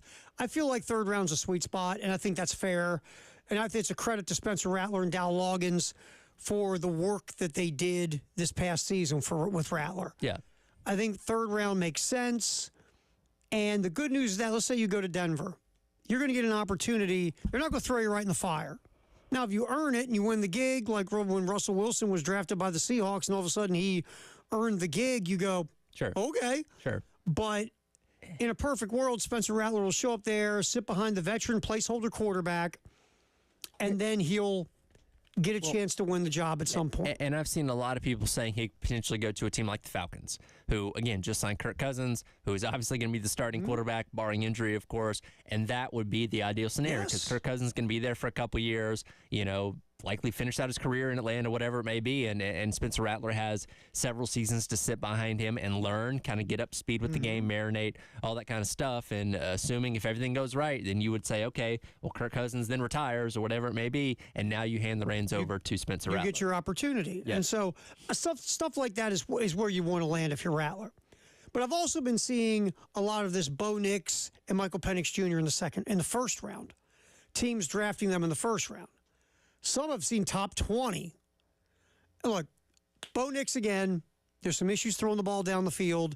Was he a creation of the Oregon offense? I think that's a fair question. Yeah. Michael Penix Jr. has arm skills for days, but you saw when he got sped up by Michigan and in some other games this past season, Michael Penix, there was some struggle there because again, mobility-wise, this is about the 40 because he ran a decent 40 at the combine. Yeah. This is about navigating a pocket, moving laterally, being able to duck and dodge your way around while you look downfield to make plays. Well, he's been hurt a lot. He has, and remember when he was at Indiana, running was a big part of his game, which is what led to those injuries, unfortunately. So he had to really refine his game and adapt to being more of that traditional pocket passing type of quarterback in Washington, which he did a fantastic job of. Now, again, some of the competition level you went up against in the Pac-12 wasn't quite on par with what some of these other quarterbacks went up against in their respective conferences, like Jaden Daniels in the SEC. So how much of a factor plays into that of not really maybe knowing exactly where you get it out of him? I don't know. But again, from a measurable standpoint, he has what you look for. He can throw it. He can spin throw it. It's just some of these other got a great things.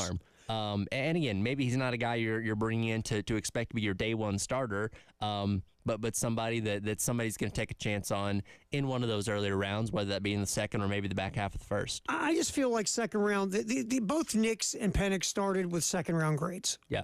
That's where they were. Then all of a sudden, and again, we understand it's Lion season. I get it. But when you start hearing about teams maybe wanting to take those guys in the 1st round, that's not because they all of a sudden got better. Yeah. Or they got graded different. It's because, well, either they tore it up at the combine in their, shorts and underwear and crop tops, or teams are desperate for quarterbacks and they talk themselves into making a pick they shouldn't make. And value matters in these drafts. If there's a guy that's got a 4th round value and you reach in the 2nd round and take him because you need somebody, well, you're not getting a guy that truly is a 2nd round pick and you're setting him up to fail. Sure. And Penix and Nix both, I think it's fair to draft them in the 2nd round because of the question marks. Right. When you decide you want to start reaching for quarterbacks because you need a quarterback, here's what happens to you. 2011 draft. Cam Newton was the dude. Easy, 1st round pick. Then there you have these quarterbacks who really, people were kind of split on about were they 1st round picks, were they more 2nd round picks, all this other stuff. Were they really potential franchise quarterbacks? But you had a bunch of desperate teams needing quarterbacks. Right. So this is what happened in the 1st round of the 2011 draft. Number 8 pick overall, Jake Locker, quarterback UW to the Titans. How'd that go? It didn't. Blaine Gabbert, quarterback Missouri to the Jags. How'd that go? He still hangs around as a backup. Yeah. Mm-hmm. He's made his money, I'll say that much. And then the other one, Christian Ponder, quarterback, Florida State. Now, there's a lot of people listening to the radio right now saying there's a name I haven't heard in a very, very long time. All three of those guys were reaches. Desperate teams, needing quarterbacks, fell in love with these dudes and drafted them way too high, and you saw what happened. Right. Disaster. You don't reach for guys. You just, because the minute you put the words first-round pick next to a player, what's your expectations, Tyler? Superstar. And none of these guys, not even starters the one that got the most run was obviously Gabbert. Yeah. But none of these guys, none of them. Jake Locker couldn't complete half his passes in college. No, he shows up on those where are they now lists. Exactly. So don't reach. You could end up like those teams. All right, we'll come back in here. Our Firehouse Sub text the hour 803-404-6100. Also hear some more Shane Beamer from today's presser on the halftime show on the game.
All right, time for the Firehouse Sub Text the Hour on our text line 803-404-6100. All right, there, Tyler Head, what do you got, my man? I got multiple people that are trying to help me pronounce the name of the town that Beamer was in last night for Welcome Home, because I incorrectly said Lancaster earlier on this morning and was quickly corrected that was not true. I heard like Wes and Chris just shut you down away. They acted like I kicked a puppy or something. I know. And I can't pronounce it correctly. Is it Lancaster? Is it I don't Lancaster? know. I mean, I guess maybe you're not the best person to ask because you're not local here either. Yeah, because this morning, because Bill screwed it up. Make you feel good. Bill screwed it up this morning. Well, Bill screwed it up, then he corrected himself, which is when I realized that it wasn't what I thought it was. Right, and Jen, even said to Bill, you've been here your whole life, and I've only been here for like 25, 30 years. She goes, I know it's Lancaster. So I asked her in there, is it Lancaster like PA? Because see, that's what I thought of. I'm like, with the Amish community. That's where the Amish are, Lancaster. Yeah. Yes. But see, every state has their quirky city and town names. There's one next to where I'm from in Georgia. It's Lithonia, but people will say Lithonia. It's not correct. Also, one south of me, Monticello, which you also have here. But people like to pronounce the T's Monticello. No, it's Monticello. Just like there's no T in Atlanta. It's Atlanta. Right. When you're from Georgia. When you're from, sure. Like Baltimore was Balmer. Yeah. Balwer, Balmer. Yeah. That's how you can tell when people from out of town say Atlanta, you ain't from here. Yeah. It's Atlanta. Well, it's like in Boston. Ka is spelled Karrr. Yeah. And so, everybody's got their, Jen and I were going back and forth on spellings of towns, and you don't say them any way they're spelled. Exactly. And, like here, if you're from Columbia or not, how you say Hugie. Oh, yeah. The first time you see that, you go Huger. Hugger. Hugger Street. And everybody's got, and then when it's said to you, you go, okay, I didn't. No way. I had nothing on that one. Wouldn't have pronounced it that way, but sure. So I'm guessing from what I was told this morning, it's just like in PA, Lancaster. I'm not even going to attempt it. I'm not even going to attempt it. Because in California, like I said earlier, it's Lancaster in California. Yeah, and that's the common way that I've heard it said. Well, like you look at that word, you think Lancaster. Exactly. There was an actor, Burt Lancaster, back in the day. It's spelled the same. He wasn't Burt Lancaster. So, again. I'm going to go hands off here. Yeah. I will go with, I was told this morning, I will go with Lancaster until I'm told different. I'll take your word for it. I'm just neither one of us are flying the plane without blindfolds on this. Exactly. I'm going by what I heard. But the collective gasp I got from Wes and Chris. Wes when was I said it wrong. Intense too. Wes was like, what? But it was funny when Gunner messed it up this morning, and Jen just like, you're from here. How can you mess that up? Because he said Lancaster. Are you familiar with the town outside of Augusta that is it looks like it is Martinez, but it's not? No. Is Martinez, Georgia. Oh, Martinez. And that is the correct way to say it. I had a friend back in school. His last name was Martinez, and we had the lady that would do the announcements, and for whatever reason, she had to call his name one time, and she called him Martinez. Just like and I never understood why she did that until I actually went out that way. I was like, oh, she's from here. That's why. That's too funny. So, it's getting worked on. Sure. Thanks for the text, though. We appreciate it. Our Firehouse Subtext the Hour, our text on 803-404-6100. I'm trying, folks. You're giving it a shot. Hey, I did correct our friend Sam Shapiro when we were talking last week. He's like, I asked him how he enjoyed South Carolina. He's like, oh, I love the palm trees everywhere. I'm like, no. They're palmetto trees. Yep. I made the same mistake. Yep. It's not a palm tree. It's palmetto tree. Palmetto tree. You got to get that right. People will be very upset if you don't. It's on the state flag. It's on the license plates. Got to get it right. And our buddy Sam's going to come in and hang out with us, I think, in the 2 o'clock hour today. So Sam Shapiro from WIS-TV going to come bum around, yap some sports with us in the 2 o'clock hour. Also, obviously, we're doing what's trending at 2, which will be sponsored by Traditions Fine Jewelry and Gamecock Traditions. Big announcement tomorrow, 8 a.m. on the early game. From what I understand, you're going to like it. So 8 a.m. tomorrow morning, big announcement on the early game. I'll say this, it has nothing to do with the radio station. Let's get that out of the way. Okay, yeah. That I found out. It's nothing to do with the radio station. Well, the last time we had a big announcement, it did. It did. People would be inclined to think that, but it's not. So this one has nothing to do with us. But you're going to like it. But you're going to like the announcement. That's tomorrow morning, 8 a.m. on the early game. All right. Also, appreciate our buddies at Atlantic Windows and Doors for sponsoring football in the 1 o'clock hour. We got some more Shane Beamer coming up from the presser that we fired up here at 12:30 in Columbia and in Myrtle Beach. And if you're listening, Columbia, Florence, Myrtle Beach, we appreciate you hanging out with us here on the halftime show on the game. We'll come back, let you know what's going on in the world of sports, what's trending locally, regionally, and nationally on the game.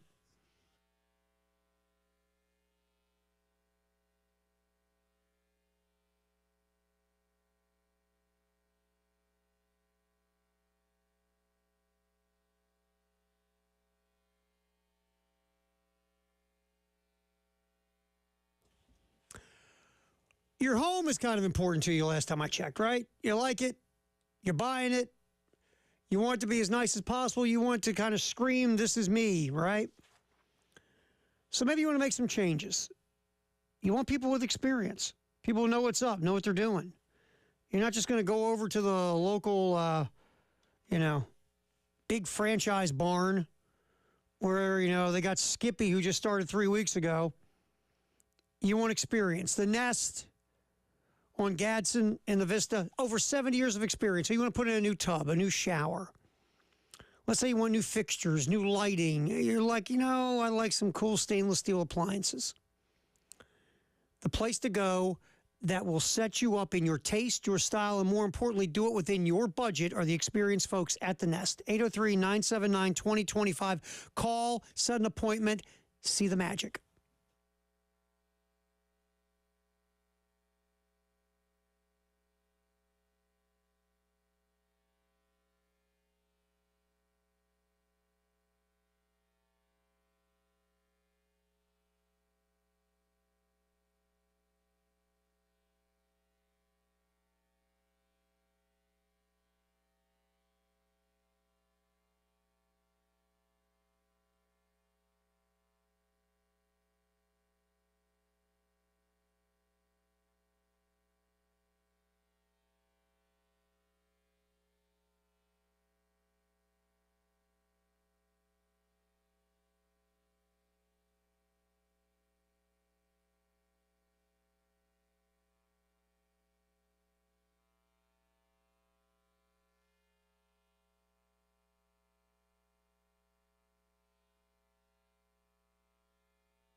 2 o'clock here on the game as we yap what's trending at 2.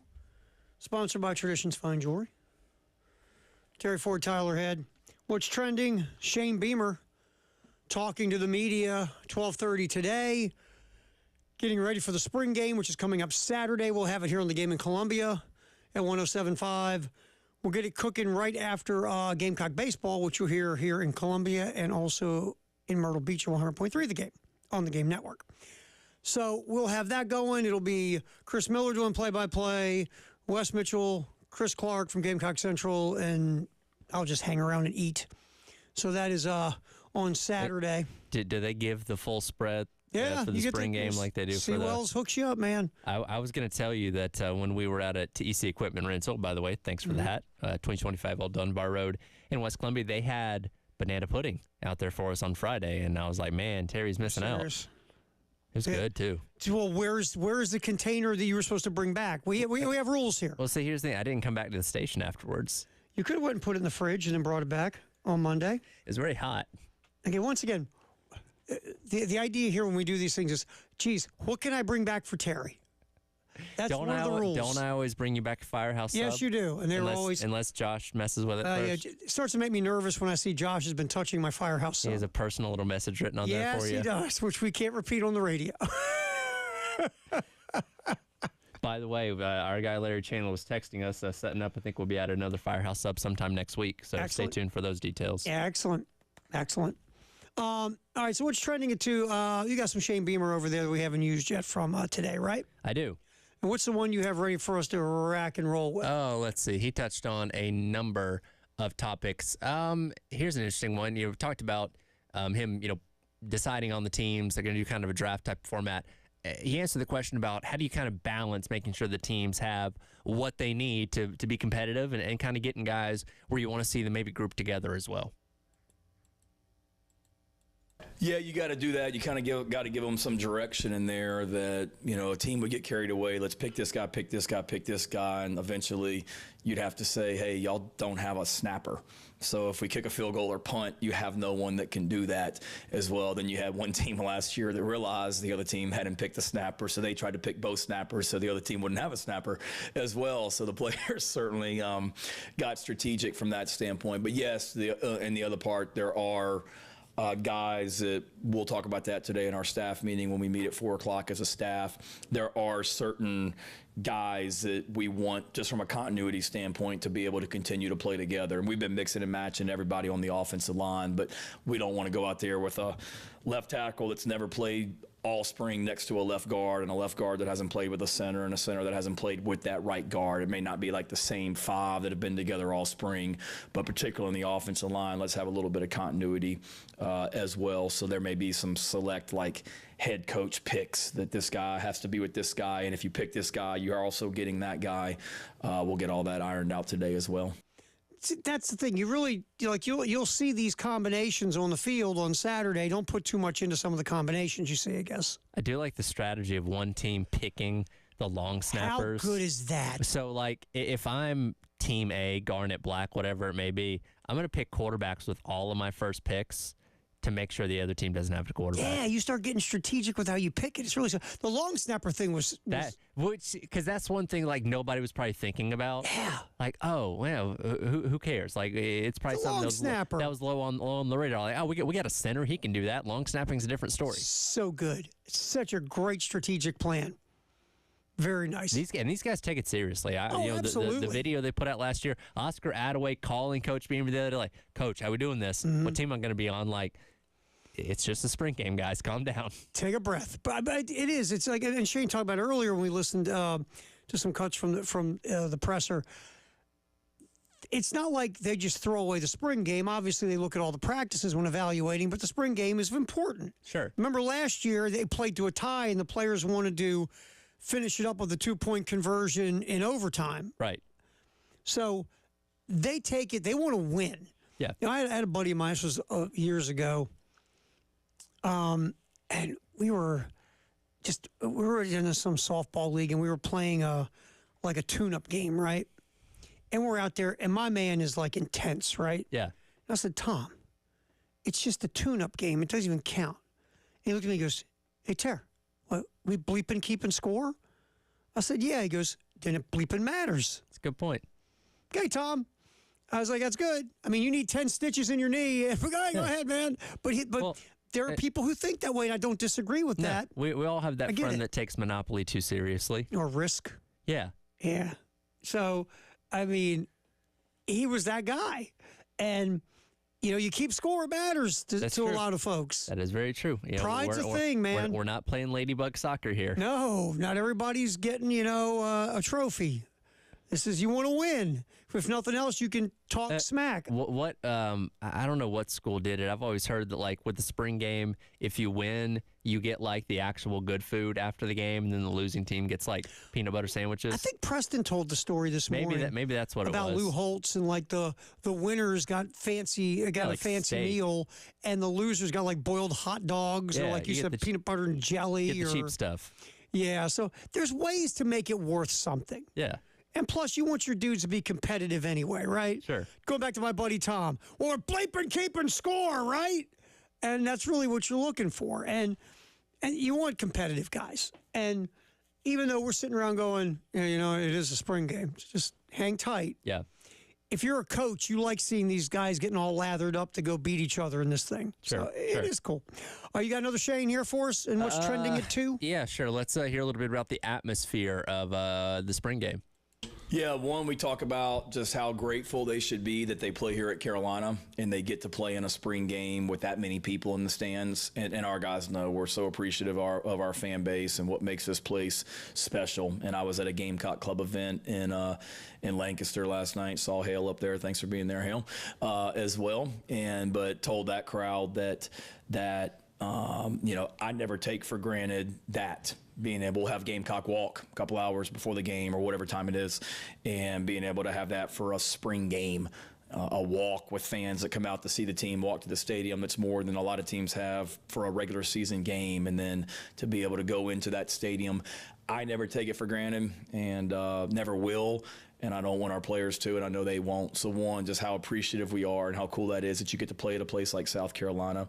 But then two, like once the game starts, you got to be able to, block all that out, and you still got to go play football. And that we'll learn a lot about those guys as individuals, and we'll learn a lot about our team on Saturday night. We want it to be fun. There's no doubt about it, and enjoyable for everyone. But we're competing too, and some guys, it's an opportunity to really solidify yourself. You've had a good spring, go finish it on Saturday night. You haven't had the week of practice you want this week, but you get an opportunity on Saturday night to go really show us what you're about. So there's a lot that can come out of it, and that's what we're telling those guys this week. Start off with that cut when he's, the spring game. I mean, you get 25, 30,000 folks, whatever the number's going to be at the spring game. And again, there's some places that they get 100,000 people. There's some places they get 100 people. And it just depends on a number of factors, right? I mean, like I said, I was joking yesterday. Again, I grew up in Maryland. The Maryland spring game, not a whole lot of lathering up for the Maryland spring game. No, it's kind of one of those things when you drive by, like, why is everybody at the football field? Is the lights on? Matter of fact, I mean, it was during the day for a long time. I don't even know if they have it at night now or is it still during the day. Yeah. It's not a thing, right? And so at South Carolina, you get 25, 30,000 people out there to see the spring game. That's a good number. That's a nice, solid number. Sure. And Ohio State, would you watch? Would it have 18,000 people there or something? They had a fair amount. Georgia, probably about the same. Alabama had a decent amount. And it really kind of depends on what's going on with the program. And, for a place like Alabama where you have a brand-new head coach and, a lot's changed, similar like with Georgia and Kirby back in 2016, you have a lot of intrigue of, just getting the first look at this new regime or all these new bells and whistles on the team. But in most years, I mean, most places, you shoot for half full. If you do that, great. If you don't, nobody's handing out trophies for this. No, it's like, I always love when the fans fight on social media about who has the most fans at a spring game. Oh, yeah. I'm like, really? That's where we're at? Seriously? Well, here's the thing. Like Tennessee's spring game, I think they capped it at like 10,000 because they were having like stadium construction going on or something like that, and they just kind of limited it to a certain area of the lower bowl. It's like that's how unimportant these numbers are when they can say, hey, we're only going to let you have X amount of people because we're doing construction over here. Most spring games are free. You're not charging people to get in. And look, most people, they hang around for a half, and then especially if it's in the middle of the day, It's like, all right, let's beat the traffic. Let's go downtown and do something else or whatever. We got in, we took our pictures, we tailgated. Like, And we saw what we wanted to see. Let's go Exactly. dip out and go do something else. Exactly. Yeah. They're not interested in watching the walk-ons go against each other. No, and it's okay. I mean, it's just always funny when people make a big deal about how many people show up at their spring game. That's how you're measuring your passion. Okay. Sure. All right. Good for you. Let's see that same energy when you're 2-10 in November. Right. Are you going now? Are you as excited as you were? All right. So there's some Shane Beamer. We'll get more Shane between now and the top of the hour. And obviously, that's when Jay and Elijah will take over at the post-game show. Our buddy Jay is going to do us a huge solid. He's going to cover he's going to be over at the club in Hilton Head where they're having the Heritage. Oh. So you might as well do a show. Yeah, why not? So we have a man at the Heritage. We're going to sound like big time. Yeah. That's starting tomorrow, I think. I don't think Scotty's going to be there this week. No. You think they're inducing labor? I don't know. That's a good question. So we'll see. We shall see. Jay will be hanging around at the club where the Heritage will be. And, oh, wow, look, there's a golf tournament. Maybe I should pay attention to it since I'm here. So we'll have Jay doing that. And we have a big announcement tomorrow, 8 a.m. on the early games. So pop in and check that out. We think you'll like it. So be listening for that tomorrow morning. Come back in here. What's trending at 2, sponsored by Traditions Fine Jewelry and Gamecock Traditions. We'll have some more Shane Beamer coming up. Our buddy Sam Shapiro from WIS-TV is going to pop in. Michigan. The NCAA has brought the hammer of justice. Again to Michigan. We'll have that story next. What's trending at 2? Terry Ford, Tyler Head. Sam's going to be in here from WIS-TV. We're rolling until 3 on the game.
(803-875-MENS).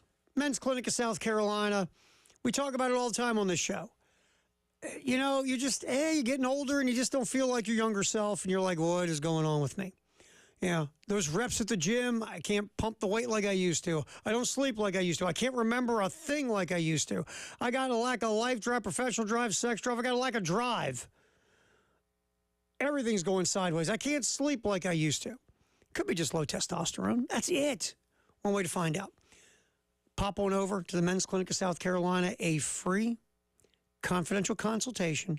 If Dr. Dan and the crew think you could have low testosterone, do some lab work. If it is low T, they'll put you on a program specifically designed for you to get you back to being you again. Men's Clinic of South Carolina, 803-875-MENS.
Halftime show.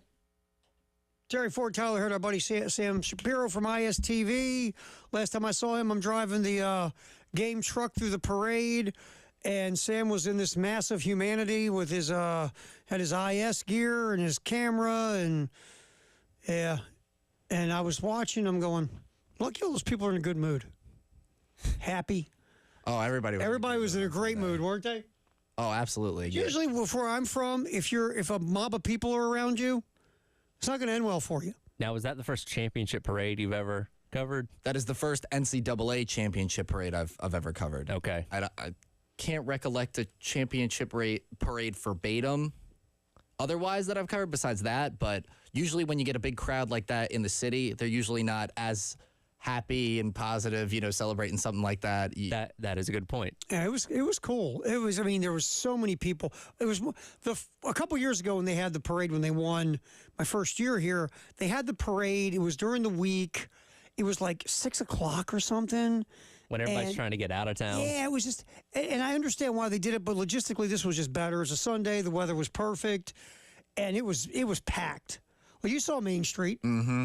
Yeah, I don't really understand why they don't have, across all sports, why they don't usually have a championship parade on the weekends. Because, Kansas City, Philly, when they had their monster parades, way back when, it was like a Wednesday or a Thursday, right? I think it's like a logistical thing, probably. Probably. It's got to be a logistical you have to coordinate police and shutting down roads and all that kind of stuff. And I don't know, maybe it's easier to do that at 2 o'clock on a Wednesday. And some of these towns, though, the best thing is when the night of the championship. Like here, we didn't have any of all that stuff going on when the women won that day. They won in the afternoon. But you know how this goes.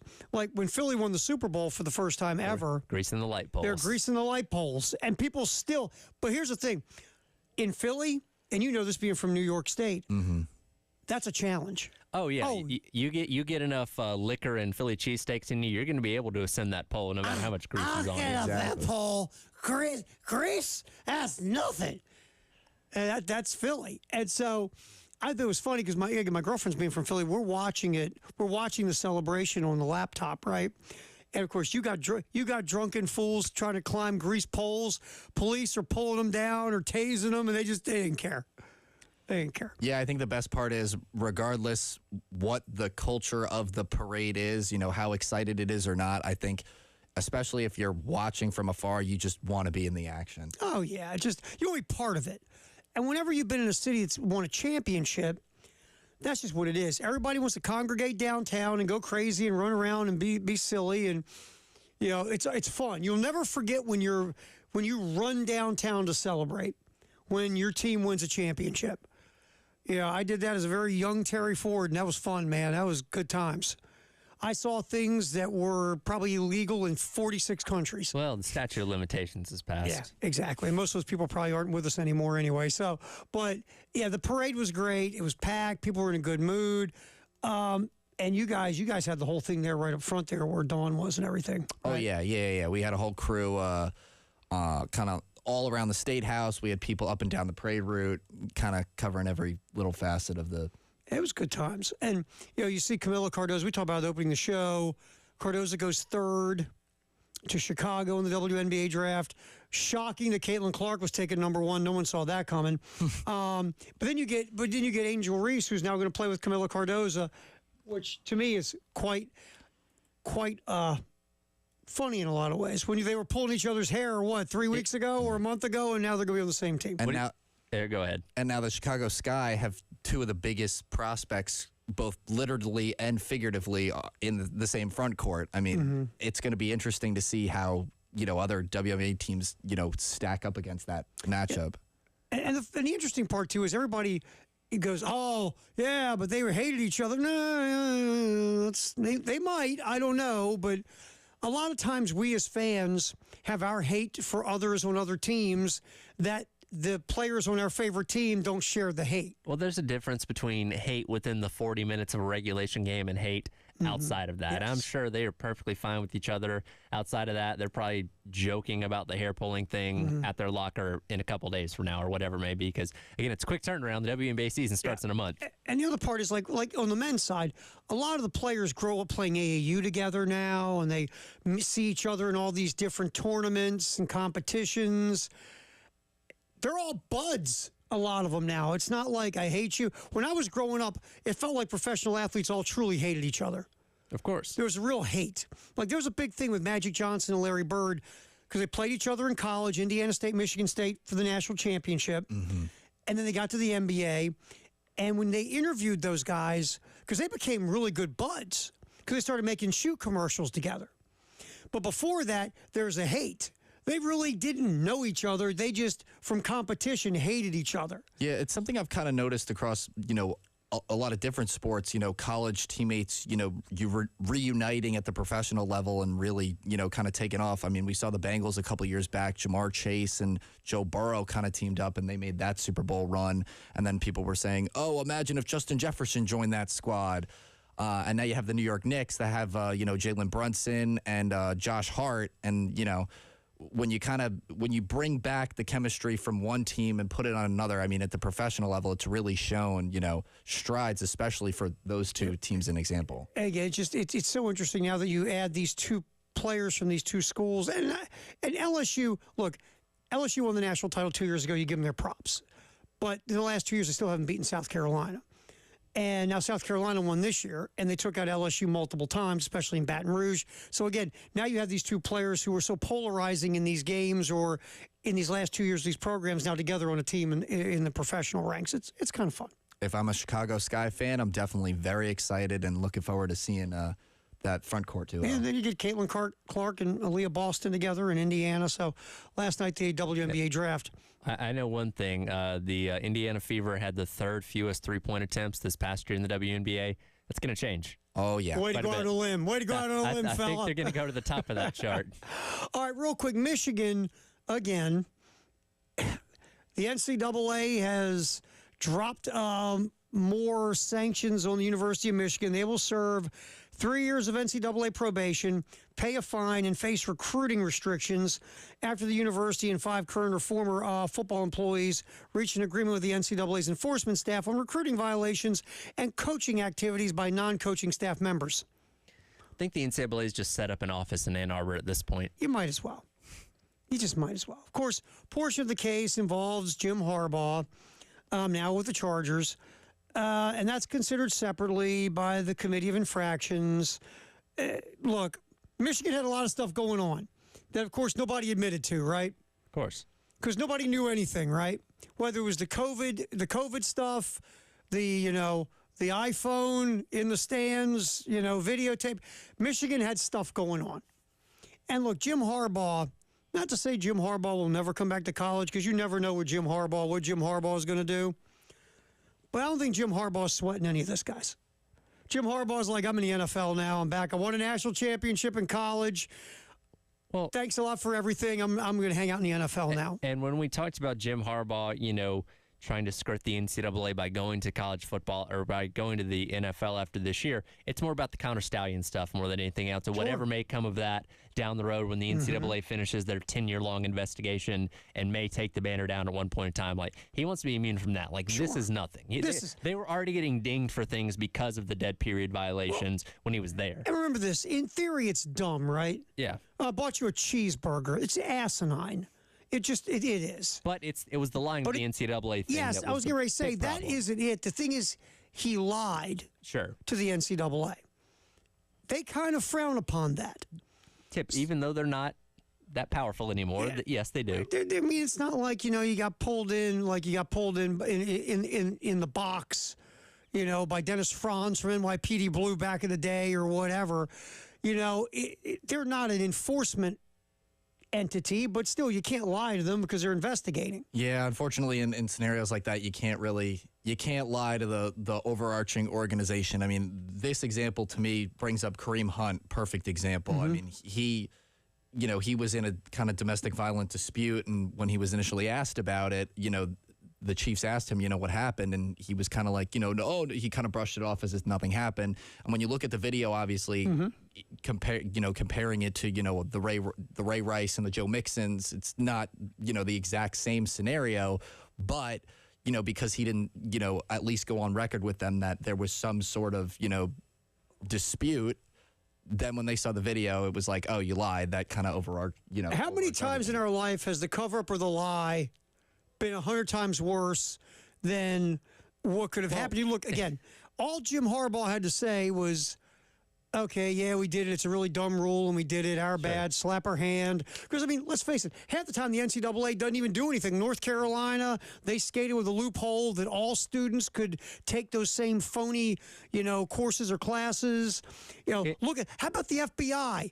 They've got guys on wiretaps. Exactly. And a lot of the NCAA stuff, like, okay, you're going to lose a couple of official visit weekends or something along those lines, which, again, for a program like Michigan, that's not a really huge detriment at the end of the day. But the deeper you go into the lie, the worse it's going to get for you. Yeah, so anyway, here's Michigan. But you're right. The Connor Stallions thing is the thing more than this thing.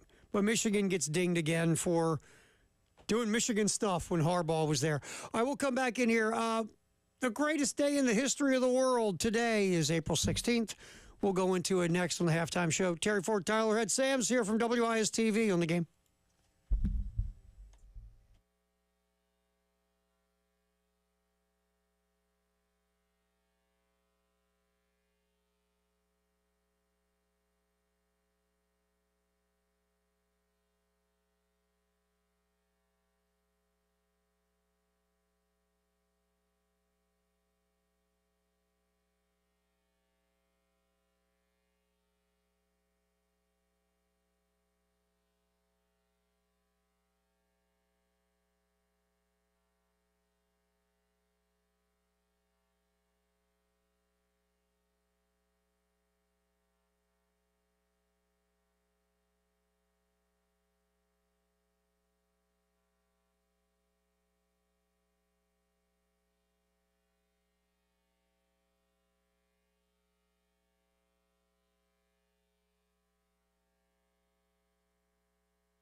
The greatest day in the history of the world, April 16th.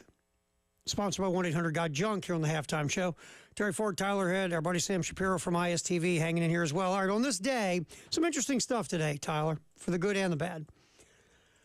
On this day in 2019, Seahawks quarterback Russell Wilson becomes the highest paid player in NFL history. You want to hear this?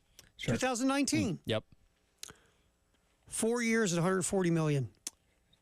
That's nothing now. No, that's nothing. And that's paying quarterbacks in the NFL has turned into the latest arms race, where every quarterback becomes the highest paid quarterback in NFL history until the next one comes You just along. get in line. Yeah, no, absolutely. Like we're going to see. What was Mahomes' last deal valued at? I forget, this $500 million or whatever it was. was. Something ridiculous. Now again, we always say not all. That's not guaranteed money. Like it's not. Major League Baseball contract or an NBA contract. It's not guaranteed. So when you see it, you go, wow, but no, only so much of it's guaranteed. But still, you look at these contracts, and like you said, I mean, basically franchise quarterbacks get in a line. Sure. And they walk up, okay, your turn, you're the highest paid guy. Yeah. And the next day, okay, it's your turn to be the highest paid guy. Yeah. And you always hear this. Well, he didn't deserve to be the highest paid quarterback in the NFL. No, but guess whose turn it was? Yeah, His. the market sets the price. And by the time he gets to his car, he'll be the 15th highest paid quarterback in the NFL. Exactly, because when it's time to negotiate, these guys and their agents, they look at all the other quarterbacks around the league, look at what they're making, look at their numbers, compare everything, saying, okay, we're comfortable, if not better than this guy, so that means we need to get paid more than him. Absolutely. And again, it just continues to one up and one up and one up. Which is even funnier to think because now Russell Wilson is a backup on the Steelers. And, you know, even you look at, like we were talking about Mahomes, some of these guys are getting paid like MLB players. I mean, he 10 years, $450 million. I remember when that first was announced, people thinking that's almost unprecedented. But, I mean, now I believe it was around 2020 when he got that deal. So now it's, 3-4 years after the fact? He's brought that franchise 2 championships. I mean...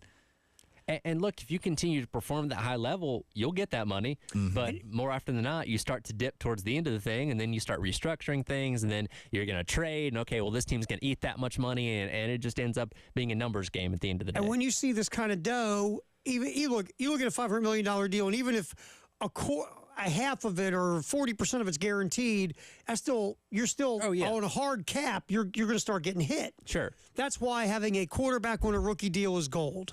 Totally, and you milk that for all that it's worth. Yes, and you take advantage of it. Like now, the Bengals are paying Burrow. The Chargers are paying Herbert.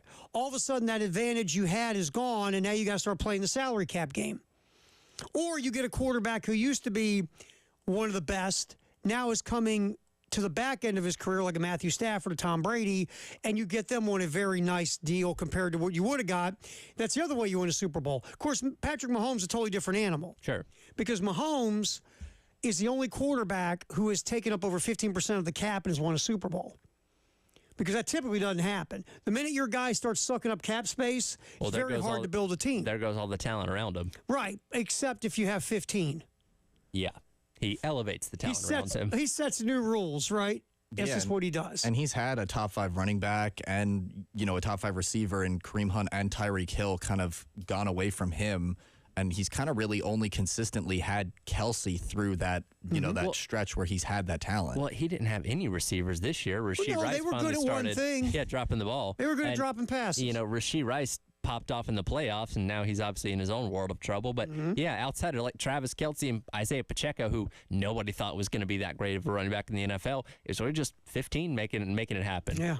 All right, also on this day, some guy named Michael Jordan played his final NBA game in 2003 with the Washington Wizards. That didn't happen. No, that was a bad dream. Those years don't exist. Yeah. It's sort of... What was that TV show? There's a couple TV shows that did that. Like when I was a kid, when I was a young Terry Ford, they had a show Dallas that was on TV, and a whole season was a dream. And if that's not a middle finger to your audience, I don't know what is. I know. Well, it feels like the Michael Jordan Wizards era was that dream. It's like it doesn't really happen. But again, did that ruin Michael Jordan's legacy with anyone? No. But you know what? At the time when you were experiencing it, because I was too young to remember that, but a lot of people are like, oh my God, he's tarnishing his legacy. And now we get to it and nobody even mentions it We anymore. all laugh about it like, ooh, it was a Wizards It's era. a funny picture to bring up from time to time. Like, remember when this happened? Yeah, it doesn't. I always say the legacy police don't show up at your house and go, whoa, dude, Wizards, give us your legacy back. Well, no. Every time LeBron doesn't score 40 points in a game, they're talking about him on the show. Like, how does this affect his legacy? It doesn't. He almost made it kind of normal for superstars that had kind of stuck around in one place for a while to then go and do that kind of towards the end of their career. I feel like people didn't really. Well, Brady's not a great example because he won a Super Bowl with the Bucks, but when he first went there, it's not like people thought, oh, they're going to the Super Bowl. They're going to be this gigantic dynasty like New England was. But when everybody suddenly started to want to come play with him, and Gronk came out of retirement too, you're like, okay, maybe they might be pretty good. And then you look at those wide receivers they have, and you're like, oh, okay. Offensive line's good. All righty. This 60-year-old dude might be doing something. Jerry Rice, another good example. Well, Jerry Rice. Nobody remembers Emmitt Smith with the Arizona Cardinals or Franco Harris with the Seattle Seahawks. Johnny Unitas, I'll really go old school, with the San Diego Chargers. Oh, wow. I mean, nobody thinks of that stuff. For every Tom Brady or Joe Montana, who played well with the Chiefs, most of these guys, you don't remember where they went to end there. Joe Namath limped off to the Rams. It's an odd footnote in their career. That's all it is. Kurt Warner almost did it too against the Steelers when he was with the Cardinals. Yeah, I mean, people forget something like, and Kurt Warner, Arizona went to a Super Bowl, Rams went to a Super Bowl. People forget he played with the Giants. Eli Manning backed up Kurt Warner with the Giants. Right. So keep that in mind real quick on all this stuff. All right, last one. This was craziness. Tragic. 2013, 2 bombs explode in the crowded streets near the finish line at the Boston Marathon, killing 3 people, injuring more than 270. That I remember. I was telling Sam, that's when I was working for Yahoo Sports Radio and Sporting News Radio, and we had a bank of TVs. And I did Eastern time, 1 a.m. to 6 a.m. Eastern. And we have a bank of TVs. One TV stayed, we were told, kept it on CNN because obviously this was a news story. Yeah. And I was on the air. Remember, the one guy was hiding in a boat in somebody's backyard. Yes. And I remember watching CNN had the whole thing of the police coming into that yard. It was like surreal to watch that thing. What an unbelievably tragic incident. And then the chasing those guys through the city of Boston. It was just, wow. That was something else. Absolutely. It was just. And they just ran the ball. And again, what was it? Yesterday they ran the Boston Marathon. Yes. So yeah, it was just such a tragic thing, and the stories afterwards. Because I mean, it's a thing to run a marathon, and if you know any runner people, there's a level of runner people that are freaks, right? Yeah. And they run marathons, and there's a thing of. I got a buddy of mine who New York. He's done Boston. He's done like 5 marathons across the country. There are people who go there, and it's a thing. It's it's an achievement. It's a celebration. It's an event. It's whatever. And then train for it for months, and it's people come from all over the world to do it, and all that kind of stuff. And there are people who do it. By the way, they know they're not going to run the whole thing. They know they're going to walk. They don't care. They just want to do it. And there are people that charities that they're supporting and raising money and all. Like there's a lot of good that is done for this. Every single year. And again, I can't believe it's been 11 years since that happened. It was just awful tragedy, and the craziness that surrounded finding the people that did it. That was 11 years ago. All right. Greatest Day in the History of the World, April 16th, sponsored by 1-800-GOT-JUNK. We'll come back in here. Sam's here. Jay Phillips is walking around. We've got Tyler, Terry Ford. It's a halftime show. Our Firehouse Sub Text the Hour is next on the game.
Time to snag our Firehouse sub text of the hour on our text line at 803-404-6100. What do you got, man? I love this. We talked about people being overly competitive earlier. Talked about your friend and the scrimmage game, but yes, they're keeping score. Jeff weighs in and says, my family is brutal in board games. My daughters will both tell you. If you win a game in our family, you earned it. Even their great-grandmother had no problem whooping them at Candyland when they were tiny. That's right. You train these kids when they're young. Losing is not acceptable. You're not going easy on them. I don't care if it's grandma or whoever. You give them 100%. Make them earn those wins. That's right. Because if you start letting them win now, they'll think the world will let them win later. I love the story of Cardell Jones when he went to that kid's hospital when he was at Ohio State. He's playing a video game beat against the kid like 95-30 in NCAA. No. The headline was like, oh, he beat the kid like 90-30. He's like, whoa. I beat him 95-30. Let's get that right. Like, that's right. Teach those kids. Hey, look, my kid shoots in ladders. I didn't give him a chance. No mercy. Get that mess. Captain Insano shows no mercy. Took him out. That's right. Wait. You guys are forgetting the most important game, Uno. Oh, yeah. Now, everybody has their own rules for Uno. Yeah, people play different stacking rules, and you'll be playing with someone, and they'll throw a rule out there. You're like, I've never heard of that in my life. It's like, it's the way I play it. No. You're playing my rules, buddy. That's the way we're playing right now because you're winning. That's right. I'm changing the rules of Uno. My daughter liked Uno. My son's no zero desire, but my daughter liked Uno. My oldest, now I'll tell you, when he started becoming a teenager, he was digging Risk. Okay. He liked Risk. A little more played out, but yeah, it was a little woo. He was like intense on Risk, and if he lost Risk, stuff's getting broke. I mean, he was down with Risk, man. I was like, oh, all right, man, you go ahead and do. See, Risk after a while, I start to get bored.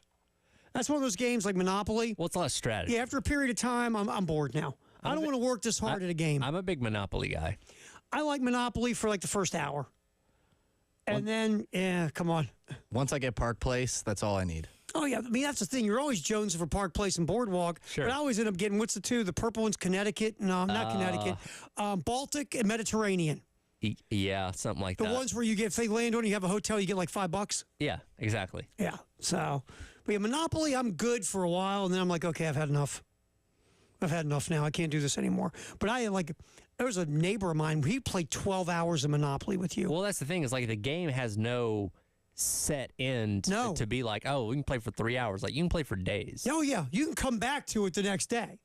And this guy, he would never quit, or he'd never say, let's just add up the money. No, he had to break. No, he had to bankrupt everyone. Yes, and that was him. So yeah, that's good. Good text. That's the person that always plays the banker and like, oh, I forgot to get my $200 when I passed go the other time. Yeah, you did. I gave it to you. No, you didn't. Mm-hmm. Oh yeah. Or they start reaching in. Yeah. That's my other favorite ones. They start reaching into the money. That gets you beat in some neighborhoods, by the way. You start reaching into the money as the banker Monopoly, that gets you beat. That's funny. People don't dig that. So excellent text. Excellent text. Can't let your kids win. No. Train them young. That's right. Life's hard. Life ain't fair. That's right. And start cheating and show them life ain't fair. You got to work for your wins. That's right. Yeah, look, I always wanted to make my kids work. I didn't want to let them win, but I wasn't that guy in the driveway blocking your 4-year-old shot. I always loved that guy. Just don't block it into their face. Right. Come on, man. Don't do that. They're 4. I was so much of a sore loser, my younger brother would have to let me win. Oh, no. Oh. Yeah. Oh, no. How much How about younger? That?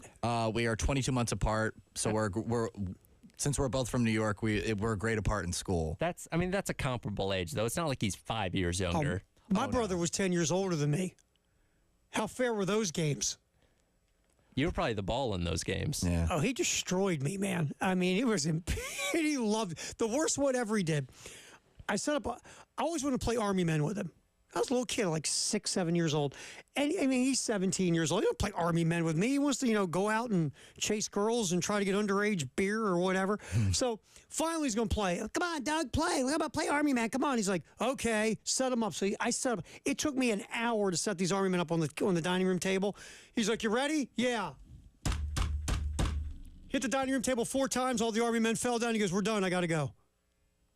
Oh, boy. That was that guy. Hey, what lesson did you learn that day, Terry? What I learned? I learned a lesson. You know what I learned? Don't play with my brother Doug. And then once I got older, hey, Ben Gay and his jock. Anyway, yeah, my brother. What a winner. It reverses the older you get. Oh yeah, trust me.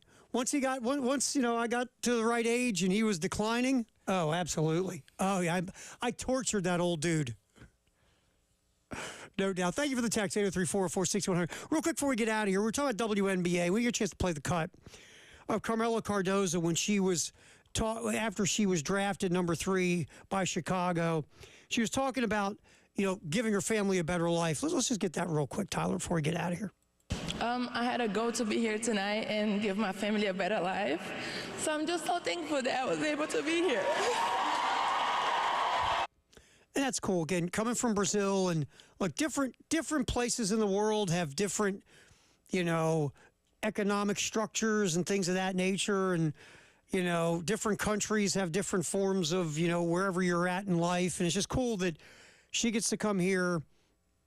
I guess the journey she had to end up on that stage, it's just a phenomenal night for her. Well, and don't forget, I mean, her family had gone 8 years without seeing her play until they came to the Tennessee game and hung around for the SEC tournament and everything like that. So definitely a cool moment. By the way, how cool was it for them to see her hit that shot? Oh, my God. That's unbelievable.